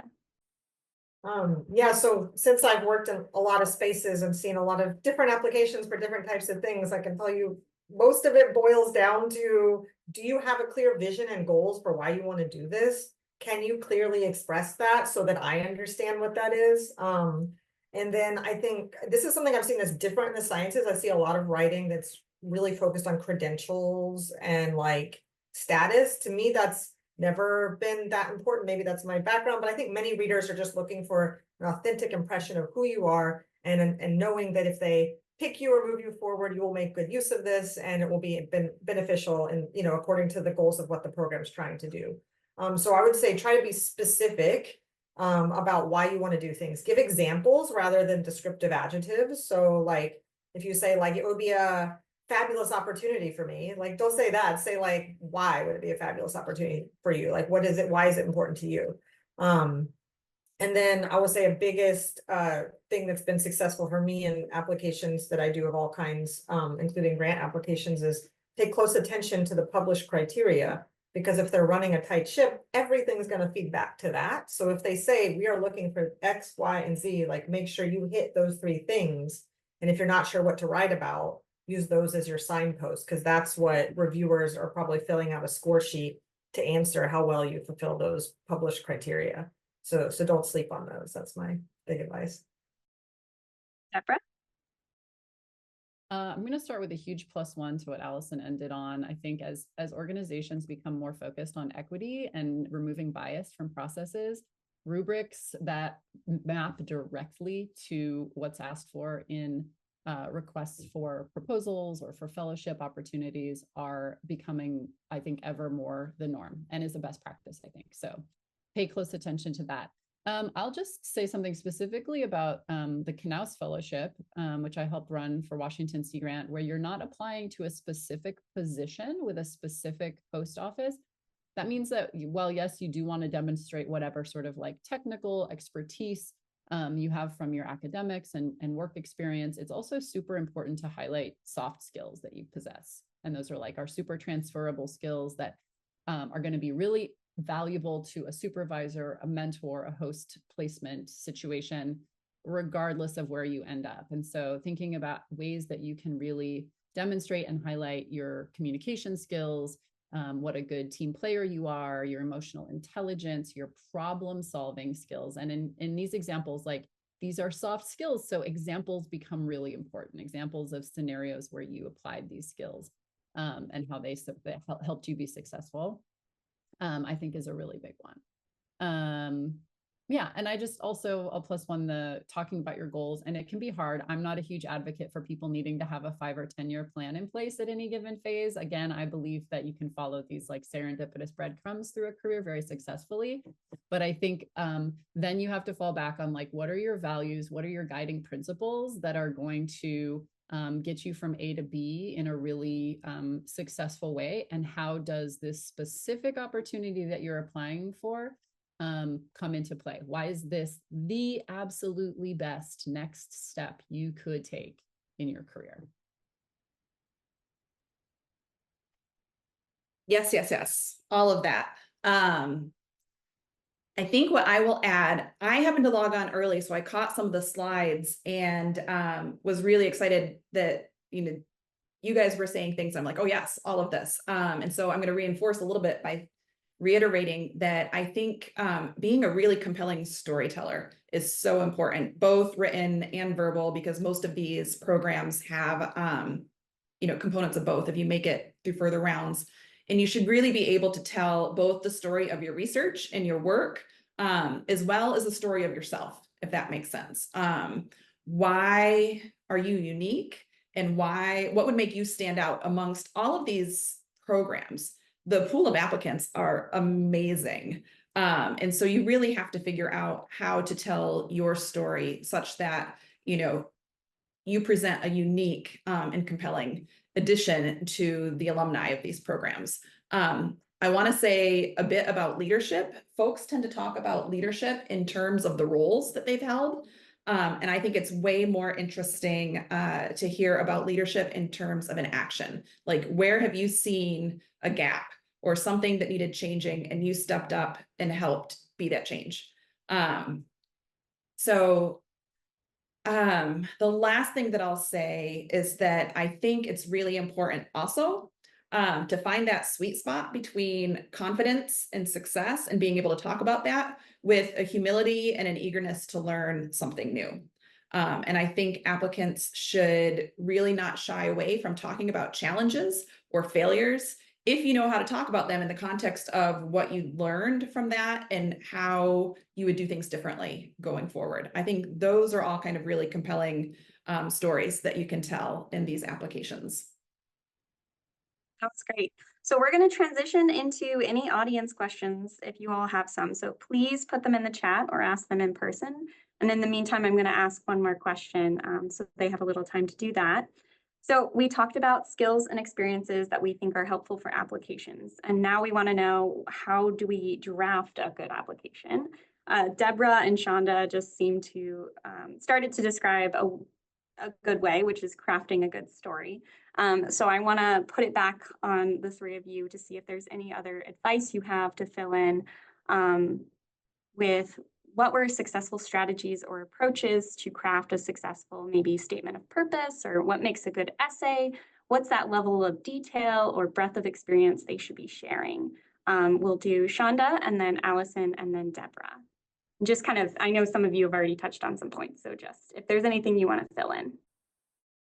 Sure, and I will drop a whole bunch of links in the chat here momentarily when I'm done talking, but I think, and I heard this earlier during your slides as well too, this attention to detail, really follow the instructions really carefully and avail yourself of all of the publicly available resources. The Smith Fellows program has a webinar. It was done a few years ago, so really the dates have changed, but you know, the content that is in there has not, and there's fellows in it. They talk about their experience. They talk about the process. AAAS has live chats, a series of them every application period. There's an archive of those, so you can go back to last year's live chats and look at them now. And then there's a series of upcoming live chats in the next couple of weeks. One's focused on career exploration, one's focused on the application and the interview. And the final one in October is application tips and interview process, ask a fellow anything. So all of those things are upcoming, and I would really recommend, if you're interested in attending those. And then getting back to attention to detail, again, really, really proofreading. A lot of folks apply to multiple things. I cannot tell you the number of times I've gotten a cover letter that's addressed to the wrong fellowship program. Like, be careful. Have a non-expert read your application. Yes, folks with expertise are reviewing these, but it's very rare that someone has the exact same expertise that you do. So make sure that what you're putting out there, and especially like for someone like me who's not a scientist, if I can read it and understand it and find it compelling, like that's a big deal for me. Somebody said earlier about really making clear why you want this particular fellowship, and I can't overemphasize that enough. It really does become apparent throughout the application process if someone is just applying for something because it's a source of salary or because, you know, they might get it. I don't know. It's much more compelling for an applicant to make it really clear, like, this is the program that I want to do, and here's why I want to do it, and here's why it's going to take me to this next level. The last thing that I'm going to say, because this is really kind of just reared its head in the past several months, is to be really careful with AI. I think a lot of programs are grappling with this right now. It's everywhere. You know, we don't entirely know what to do with it. Do you ban it outright? Do you make it so that like applicants have to acknowledge that they used it? But I will say, one of the rounds of application for the AAAS fellowship, the applicants are expected to write a briefing memo. And they have a series of topics that are allowed to write on. And at the end of one of these panels, you know, you look at and you realize every single person wrote on the same topic and they made the same points in the exact same order with the same words. And you're like, what's going on here? So I put that out there as just a cautionary tale to be careful with AI. It's cool. It can do some cool things, but like, you should probably still write your own briefing memo. We'll go to Allison. Yeah, seconding all of what Shonda said, including the clear and concise language and checking spelling and grammar. I'm sure that's like a broken record topic y'all hear a lot, but when you're reading application after application, it makes such a huge difference when people spend the time to streamline what they're saying and make it accessible to someone that doesn't know them or their field. I would also say, like, tell us why it matters. So like, instead of listing accomplishments, that's actually kind of a wasted space. One, because a lot of titles or things are long, you know? So I would rather, instead of knowing that you were participated in the Christine Merzian Science and Technology Policy Graduate Fellowship Program, I'm fine with just knowing, like, I did a 12-week science policy training program. This is what I learned, you know? So, you know, kind of skip the accomplishments in long form until, like, go to why it matters, like, as quickly as you can, to kind of give the context for what someone should glean from this if they've never heard of that award or never heard of that, you know, opportunity that the accomplishment or program that you participated in. I also see a lot of essays that kind of waste space talking about why the fellowship is great. Like, you know, you kind of assume we know that, skip flattery and use the space to talk about yourself. And share who you are outside of your research interests. In particular with my fellowship anyway, we're really trying to help fellows understand science policy work requires drawing on a broad range of experiences and thinking more like a generalist. So I think coming out of a PhD program, we're expected to know deep information about one topic, and science policy works more like broad information about many topics and seeing, you know, how you can apply your skills across that. So someone else was making the point, knowing about your soft skills, knowing about your values, knowing about who you are in a broader sense, and what you would like to do in your time on the fellowship would help a reader understand you. And also just see you as a person, which is what you're really trying to broadcast, right? Yeah, I'll pass it to Deborah to try to come up with new stuff now. Yeah, no, that's also great. I guess one thing I can add, and these are like little nitty picky things a little bit, but I would just like encourage folks to think about when you have a panel of reviewers and they've been sitting in a room together maybe, or in their offices reviewing like dozens and dozens of applications, and maybe they're getting tired and they're all starting to like blend together, and maybe people are feeling crunched for time. When you come across a resume that is like hard to decipher or annoying to look at, it will trigger irrational biases against you. So I cannot emphasize enough how important it is to have other people look at your resume, look at lots of examples of other people's resumes. A resume is like a weird document in between like a graphic and a, you know, and so I think that for people who are very visual, it can be super helpful to just be able to scan quickly. But if it's bad, it's like, I think it's just like people get irrationally just annoyed. And I contend that after you have stared at your own resume for 10 hours, you can't see it anymore. So you need to get other people to look at it, because you're spending so much time about like aligning your bullets and indenting and how can I fit one more line under this experience. So having other people look at it, and then just look yourself. And when I say look at other people's resumes, the first thing you should do is just like, don't try to read anything. Just look at how visually appealing or not it is to you, and then dive into how they did it, if it looks good, and start there. Another kind of small thing is like, just be prepared to get familiar with a whole bunch of different types of submission portals, online submission portals. They're all going to have their own nuances. Give yourself extra time to figure those out. You'll have to register and get confirmation emails and figure out passwords, and some of them are not very user friendly. And also figure out, there's always going to be information on those portals of someone you can reach out with if you're struggling, if you need support or some kind of accommodation. So don't hesitate to do that either. And then I think something we've all kind of been touching on, and people have different perspectives on like how to balance this. But again, when you're one of potentially hundreds of applications trying to stand out, there's no way to get around the need to bring your personal self into your statement, whether it's like your interests, who you are outside of work, how that plays into what you're applying for, that balance of sort of like storytelling and demonstrating technical expertise.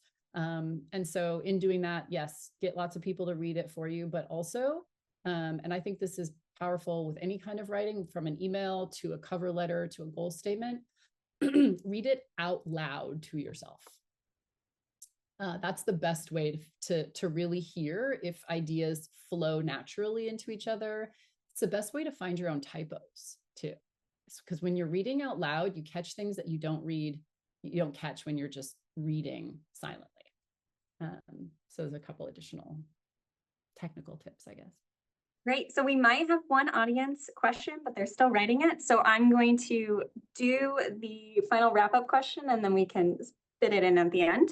So as a final question for all three of you, what are your top 2 to 3 tips that you have for our participants who might be applying to some of your fellowships in the next few years? And this can include things that they might need or want to do right now to help them transition to science policy career. So top 2 to 3 tips.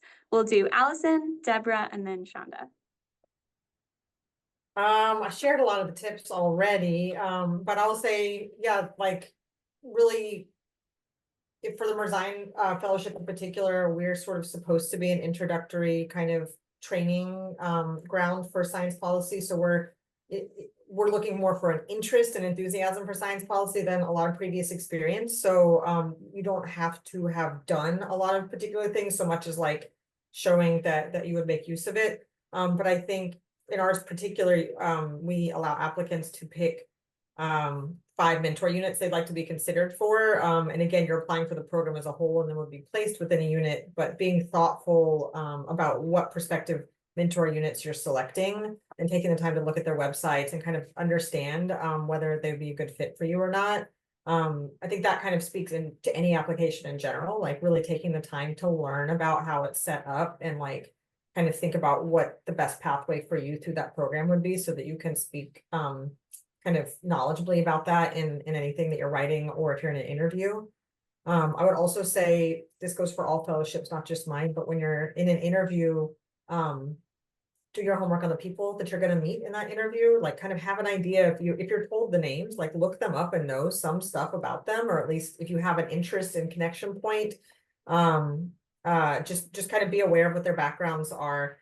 Bring thoughtful questions, because I think it always shows in an interview when we say now it's time for your questions, if someone doesn't have some, or they're more like asking questions about what happens after the fellowship. That's a good question, but if that's the only question on, it's kind of making me wonder as an interviewer, like, isn't there anything you want to know about what might happen during, So I think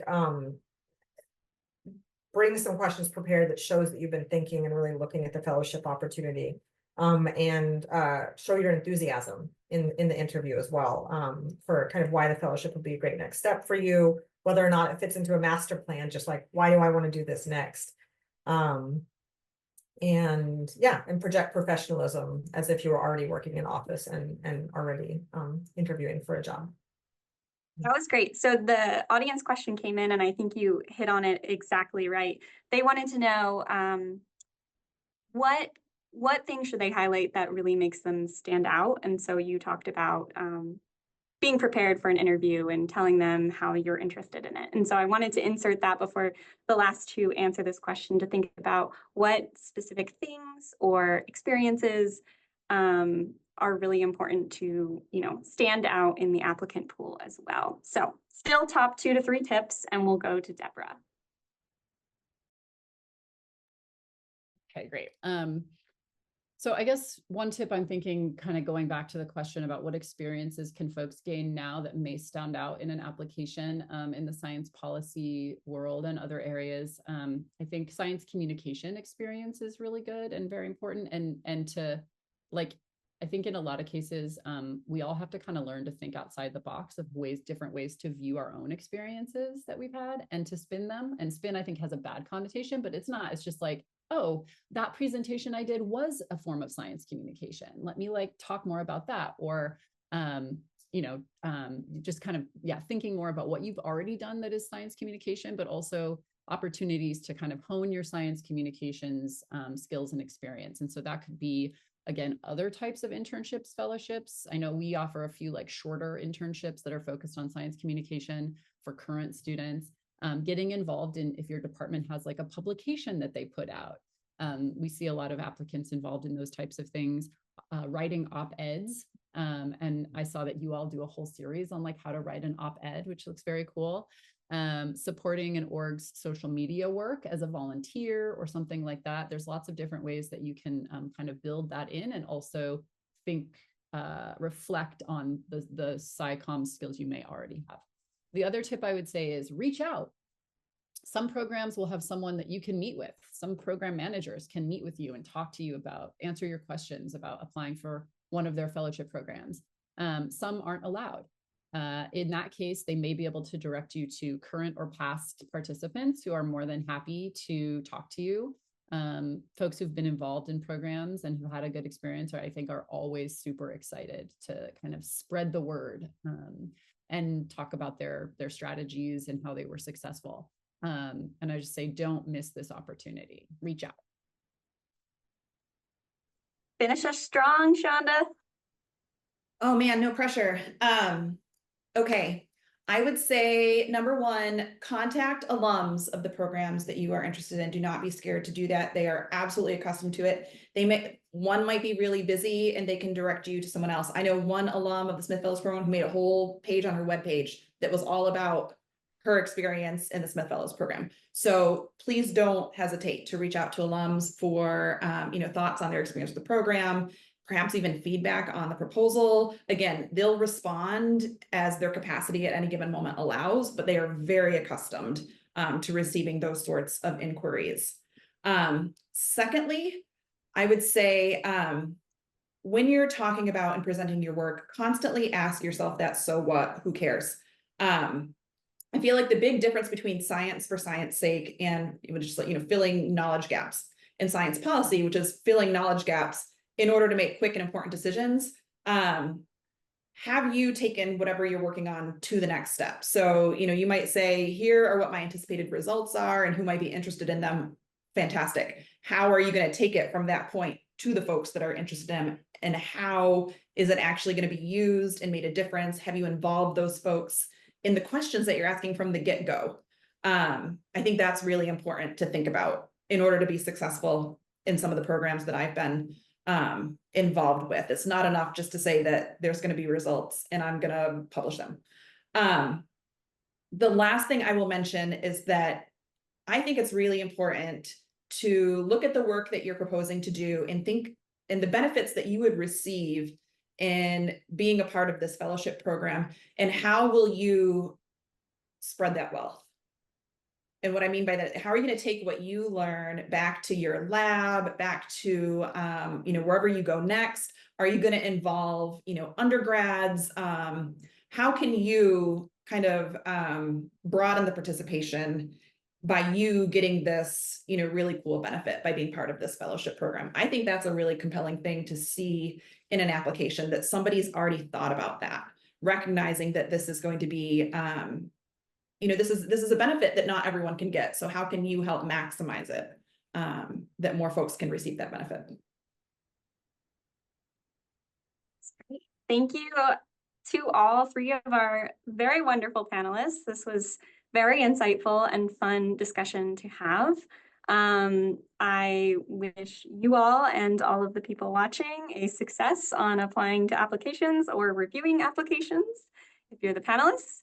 And I'm going to turn it over to the in-person room to do the reflections next. So thank you all, and thank you for your time. Yay! Thank you. Thanks. Well, it's great to see so many participants, and with so many participants come many different perspectives on maybe what we took away here today. As mentioned, we're going to go and transition into a reflection session, which is going to be led by Ken. Ken De La Cruz is a PhD candidate in psychology at UVA and a U.S. Department of Education Institute of Education Science Fellow. His experience with policy research first began with his prior role as a research coordinator at Northwestern University Institute for Policy Research, and continued into science policy through participating in the AAAS case workshop. Ken is particularly interested in the interplay of emotions, cognition, and early childhood development, and applying that knowledge to inform interventions and policies that impact children, families, and communities at large. Please help me welcome Ken.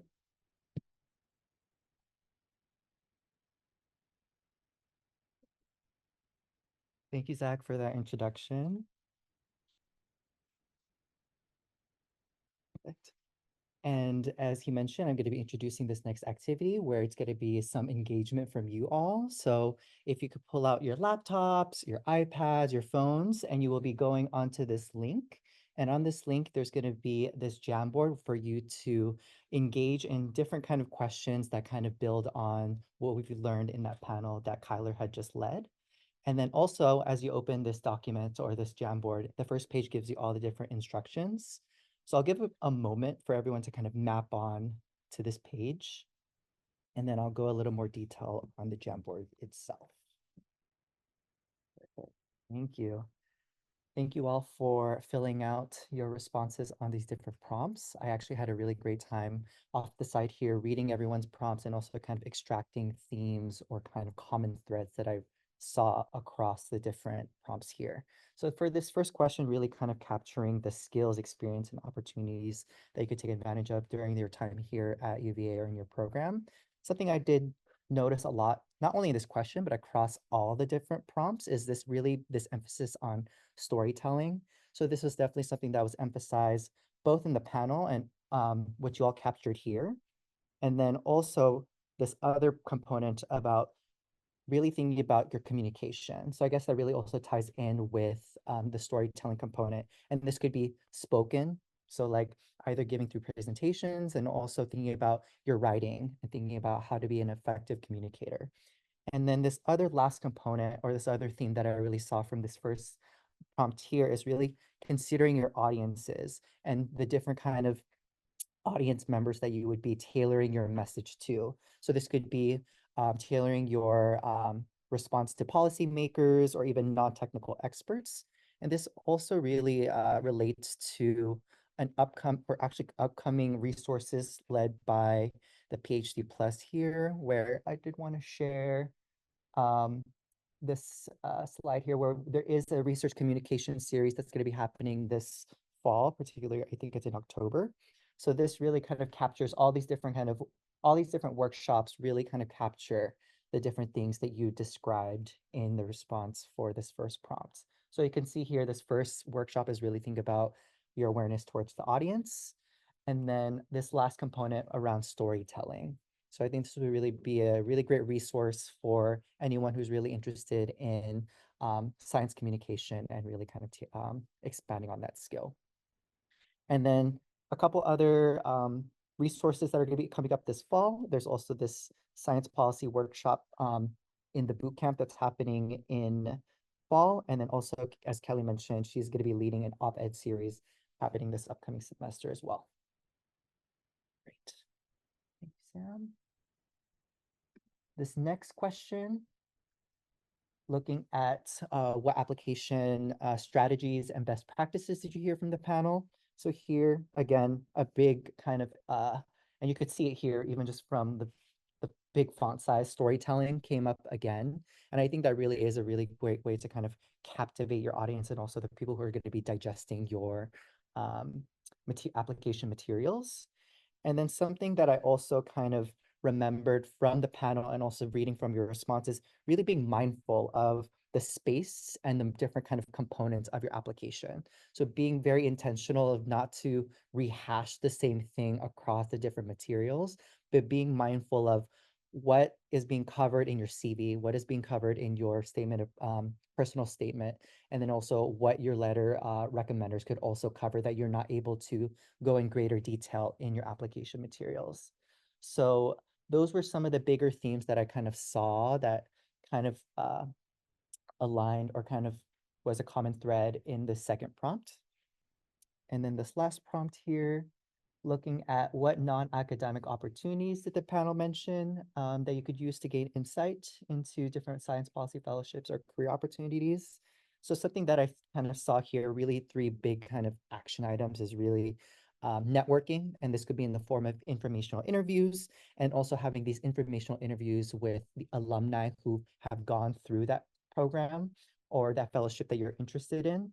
And then also really kind of thinking about other kind of resources that are available here in UVA as well. So thinking about things like thinking about the PhD Plus and also those different kind of resources that I mentioned earlier around science communication.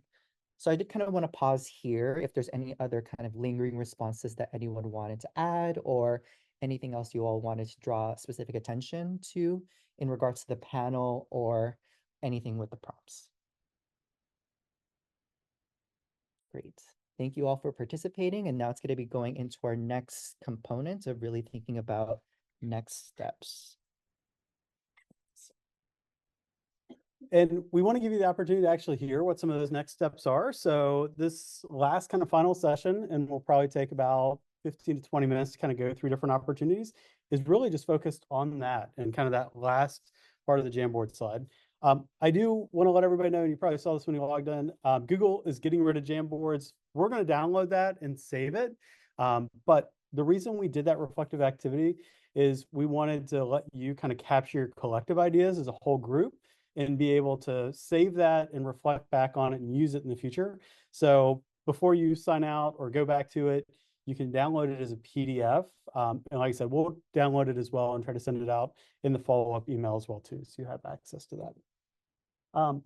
Things that we want to make sure we highlight as well are thinking about those leadership roles. I think Shonda was the one that was kind of highlighting that, identifying a need and an opportunity and actually creating a program or stepping into that role to try to come up with a solution that actually helps multiple people, right? That is a great thing to be able to capture and show, your initiative and how you build on that. And I will say student groups like VSci, the Science Policy Initiative here at UVA, a number of other groups, including Project Bridge, which is a science communication focused group that does this really cool event where they actually kind of take over a bar. They have people share their research using non-technical terms and jargon. If you use either of those things, they actually have cowbells that you can ring. Like, these are great opportunities to practice those skills in real time and do it in a fun way where it's low stakes, but high energy and high fun. And you can be there with a lot of other peers as well as community members. And trust me, the community members will absolutely call you out if you start using jargon that they don't understand. It's really fun to watch. So with that, look for those opportunities. Think about conference presentations as well. Professional societies and conferences bring together people that aren't always just in your discipline. There's going to be people that maybe are working in, federal positions within agencies, kind of non-university research groups, et cetera. Those are great opportunities to actually start to mix and mingle with people that are kind of working at this interface of science and policy as well. A lot of those professional societies that actually bring in people from kind of a federal and a state level policy position are often ones that are co-sponsoring fellowship programs as well, often actually with AAAS and others. So those can be great opportunities to gain that experience, and it'll make you eligible for applying for programs you wouldn't otherwise be able to actually get access to. And of course, there's a number of other opportunities that we're kind of highlighting up there. The real important point is what Kelly said earlier, and I kind of echoed as well too. Unless you're applying for Zion, whose deadline is next month, chances are you have multiple months before your application is going to be due, maybe a year or multiple years. So think about what the gaps are on your CV right now that you can fill with internal opportunities at your university, and think about what are external opportunities. What are things you can apply to go do a science policy workshop or event that might not be here on grounds or might not be in Virginia, and you can start to gain those experiences in that perspective as well. If you want to think through what some of those ideas are, that's one of the reasons that we're here. So PhD Plus, so Kelly, Melanie, and I are happy to meet with you at any point. We can look through your CV, give you feedback on that. I know that's something that you heard most of the panelists kind of hit on, but we can also talk about your career goals and what kind of opportunities you're trying to decide between. And of course, we can give you feedback on those finalized application materials as well too. But we can talk through all of that and think about unique ways to kind of get those opportunities, whether they're here or they're somewhere else, and help you apply for them as well. An example of one of those, you've already heard a little bit referenced by Kyler, which is the case workshop series that AAAS runs every spring. Universities, and there's not too many actually here in Virginia. UVA is kind of the only one at the moment that partner with AAAS. Not sure why that went forward, but we'll go back. Can send up to a small number, 4 or 5 applicants per year up to DC to actually do the case workshop. This event looks kind of like what we do for our science policy bootcamp in January, but you're bringing in like the lead editor of Science Magazine, the federal relations specialist from the American Association of Universities, a lot of people that are kind of the head people at AAAS are coming in to actually share kind of what they do, what the current status of science policy is, what that landscape's like in DC at the federal level at that time, and a whole lot more. So if you're interested in hearing more about this, and you probably are, we've actually got a couple people, including Ken and Corrine, who's on the screen at the moment, at least on my side, who are going to share one thing that they got out of the case workshop, as well as something they got either through some of the networking event or their time on Capitol Hill, where they were advocating for federal research funds. So Corrine, I'm going to move you over to the screen if I can, and I'll let you go first. Sounds good. Can everybody hear me okay? Okay. Okay, it's cool. Yeah, so I have the great opportunity to go up and participate in the Capitol Hill visits.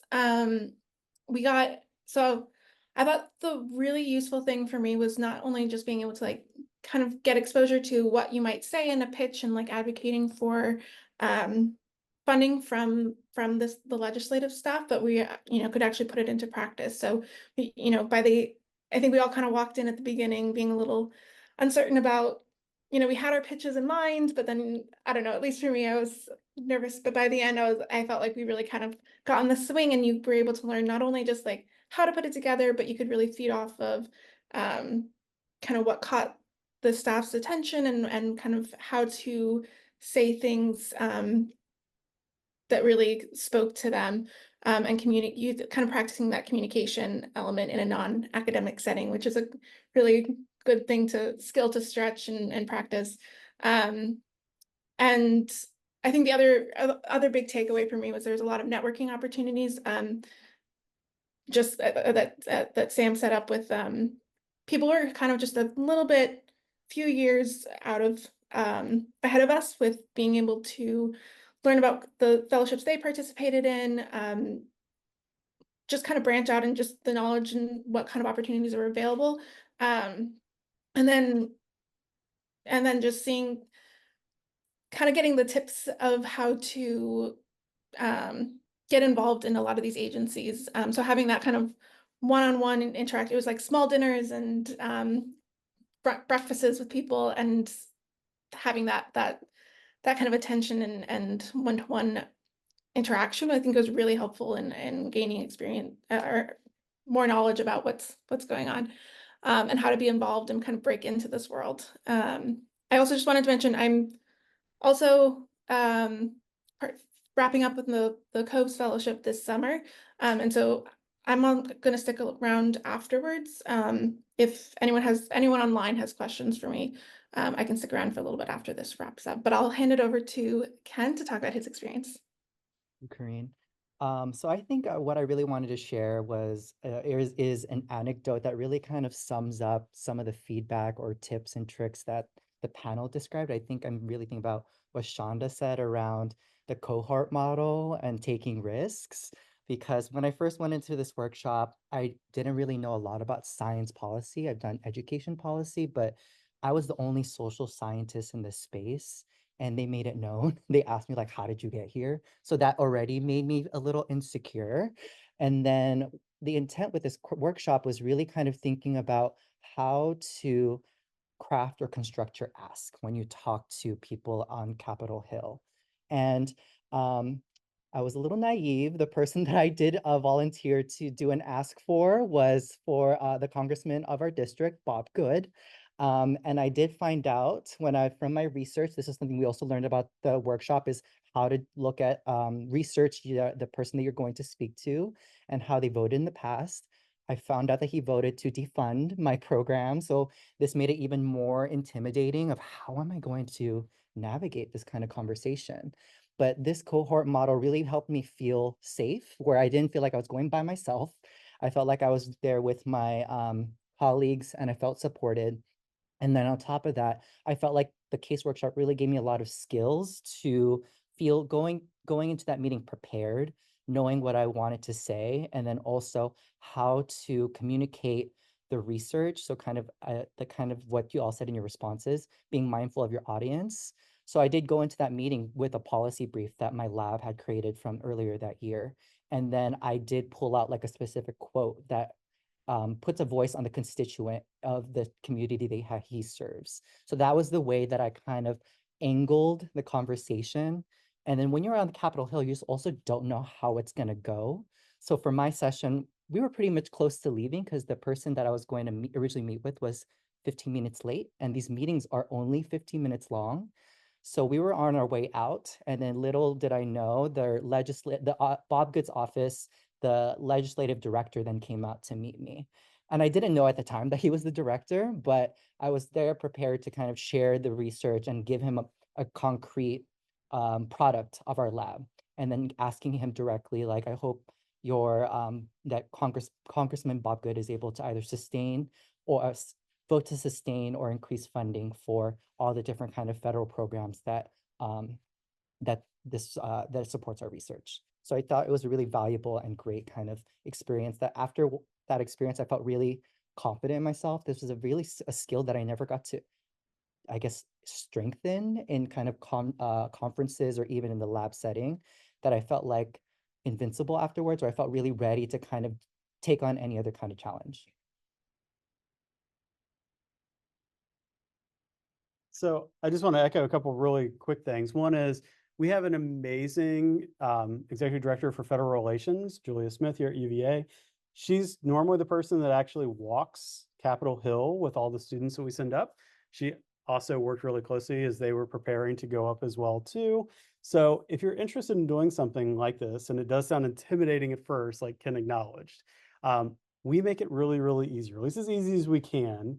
And we help prepare you to be able to go up and do this. And it's an amazing experience to think about, how do you speak to your audience, align their voting priorities and their interests with kind of what UVA does, maybe what you specifically are working on in terms of research, and then go up and have a conversation. And they're there to listen.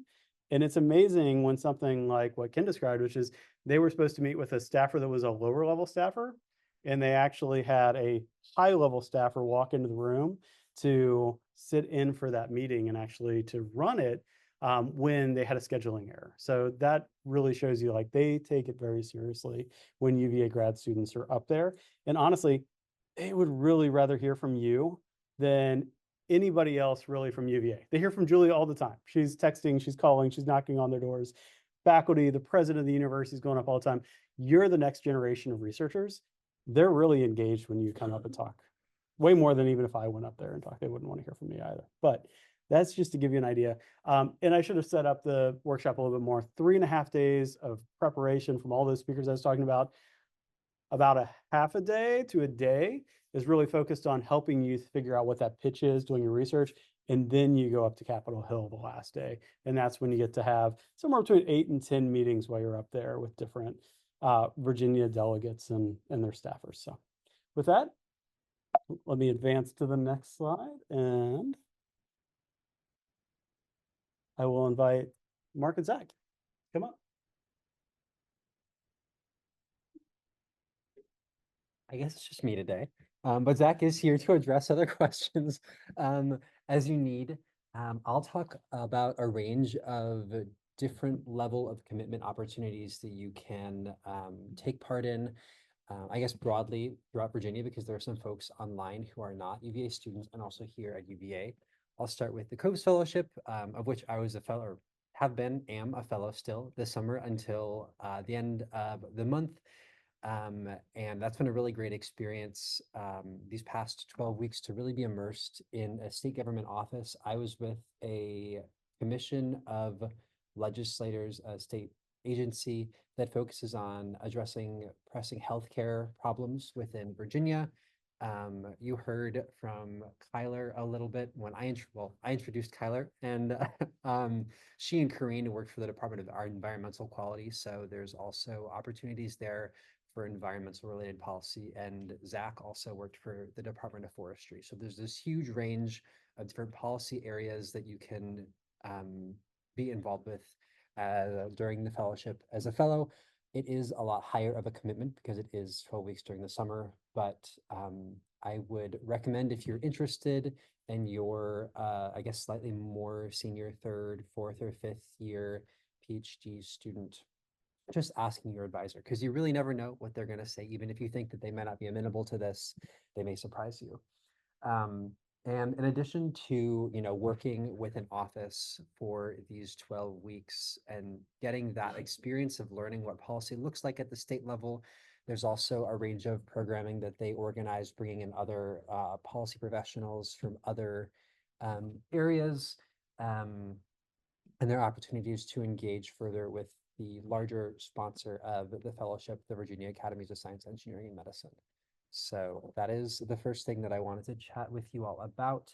The next are lower level commitment items, such as being involved in events like this, which are often co-led by PhD Plus and Science Policy Initiative, which is the grad and postdoc science policy organization here at UVA.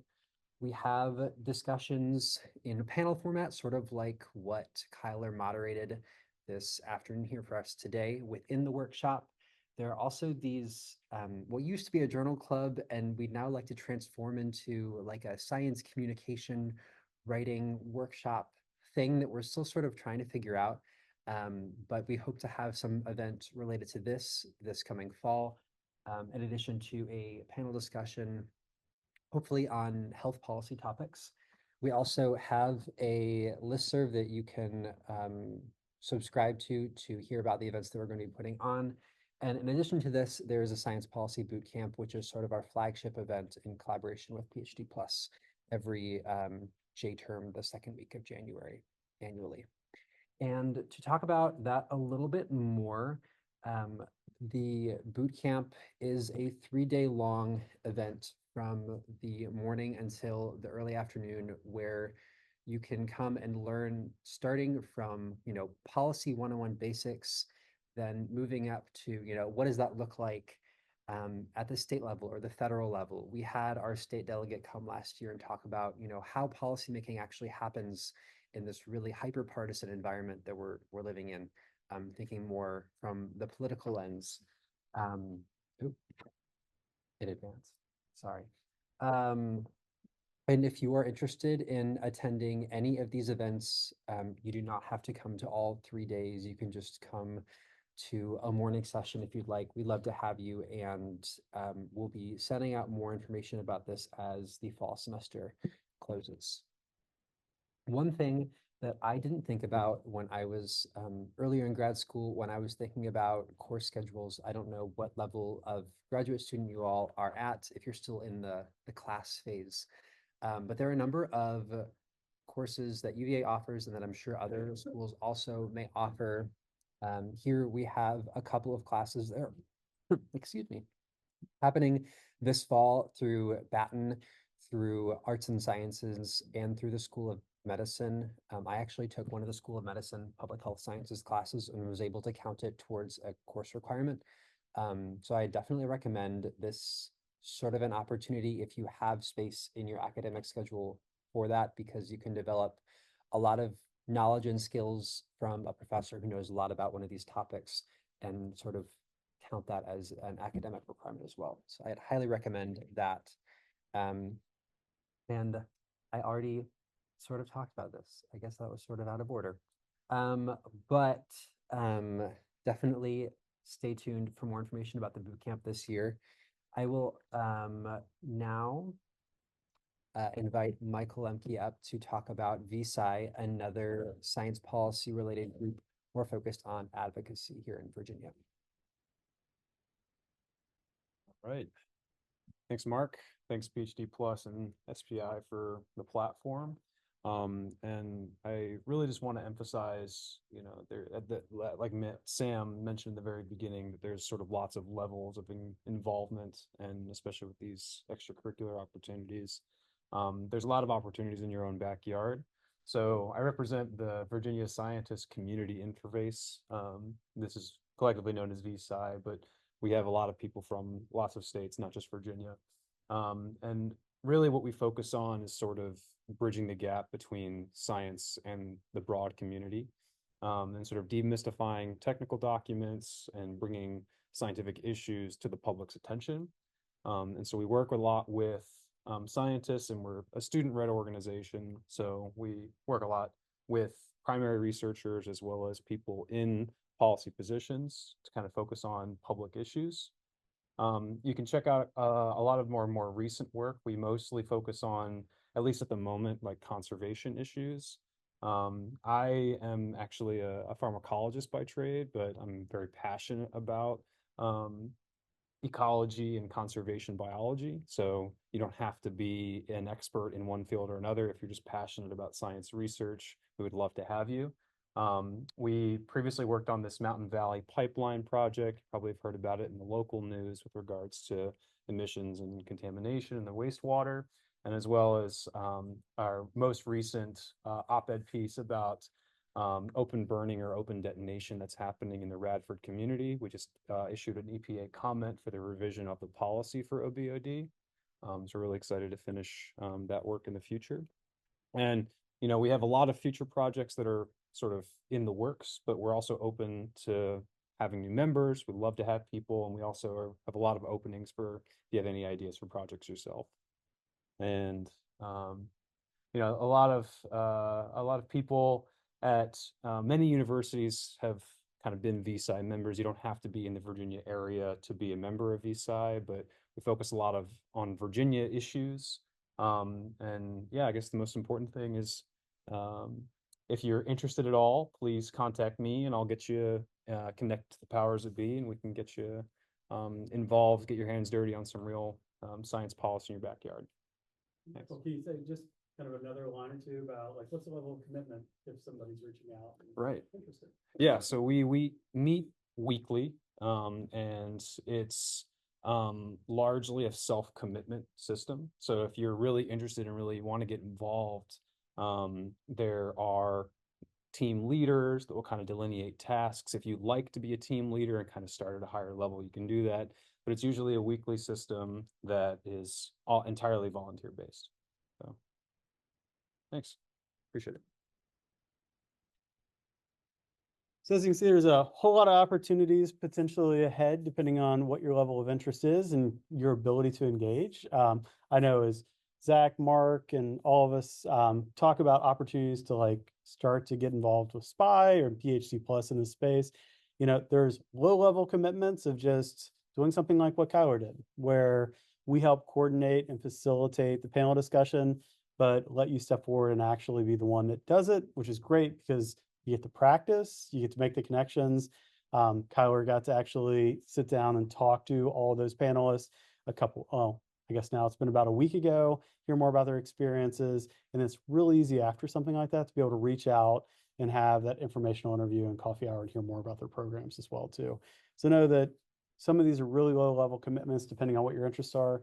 And those panel discussions that Mark was just talking about, those can be opportunities where you kind of propose what you want to do and we'll help you make it happen and you can be at the center of it. So if you have any questions, do reach out to all of us. And that is about the end of the event officially.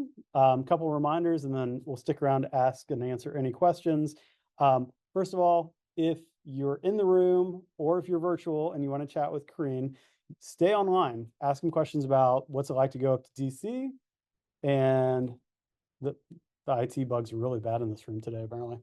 Ask them what it's like to go up to DC, actually go up to Capitol Hill, what the case workshop was like, what's it like to work at DEQ, any of these other programs and offices that they're working with this summer. Hear about those experiences. Ask them like, what skills did you use? What was the experience like that helps you do those things you heard our panelists talk about? You can ground your application in the type of experience that you can actually expect to have when you're in Richmond or when you're in DC. And that can help you write a more compelling application. You know, at this point, kind of how to reach out and engage with us. If you are a UVA student or postdoc and you have not signed in, use the QR code over on the right-hand side of the slide. Make sure you do that for us. We just want to make sure that you're captured and you're here. And know that if you're interested in having something you can highlight on your resume or LinkedIn, while we don't offer a credential or a badge necessarily for this series, we are doing stuff like that for the boot camp in J-term. So if you'd like to have something official on LinkedIn and on your transcript and resume, we can make that happen for you if you attend all those sessions and do the workshop with us. So with that, I'm going to go ahead and stop recording the session. Thanks for everybody who went back and watched this or participated virtually. But I'll be in the room for another 10-15 minutes to answer questions as well. Thank you all. Hope you enjoyed it.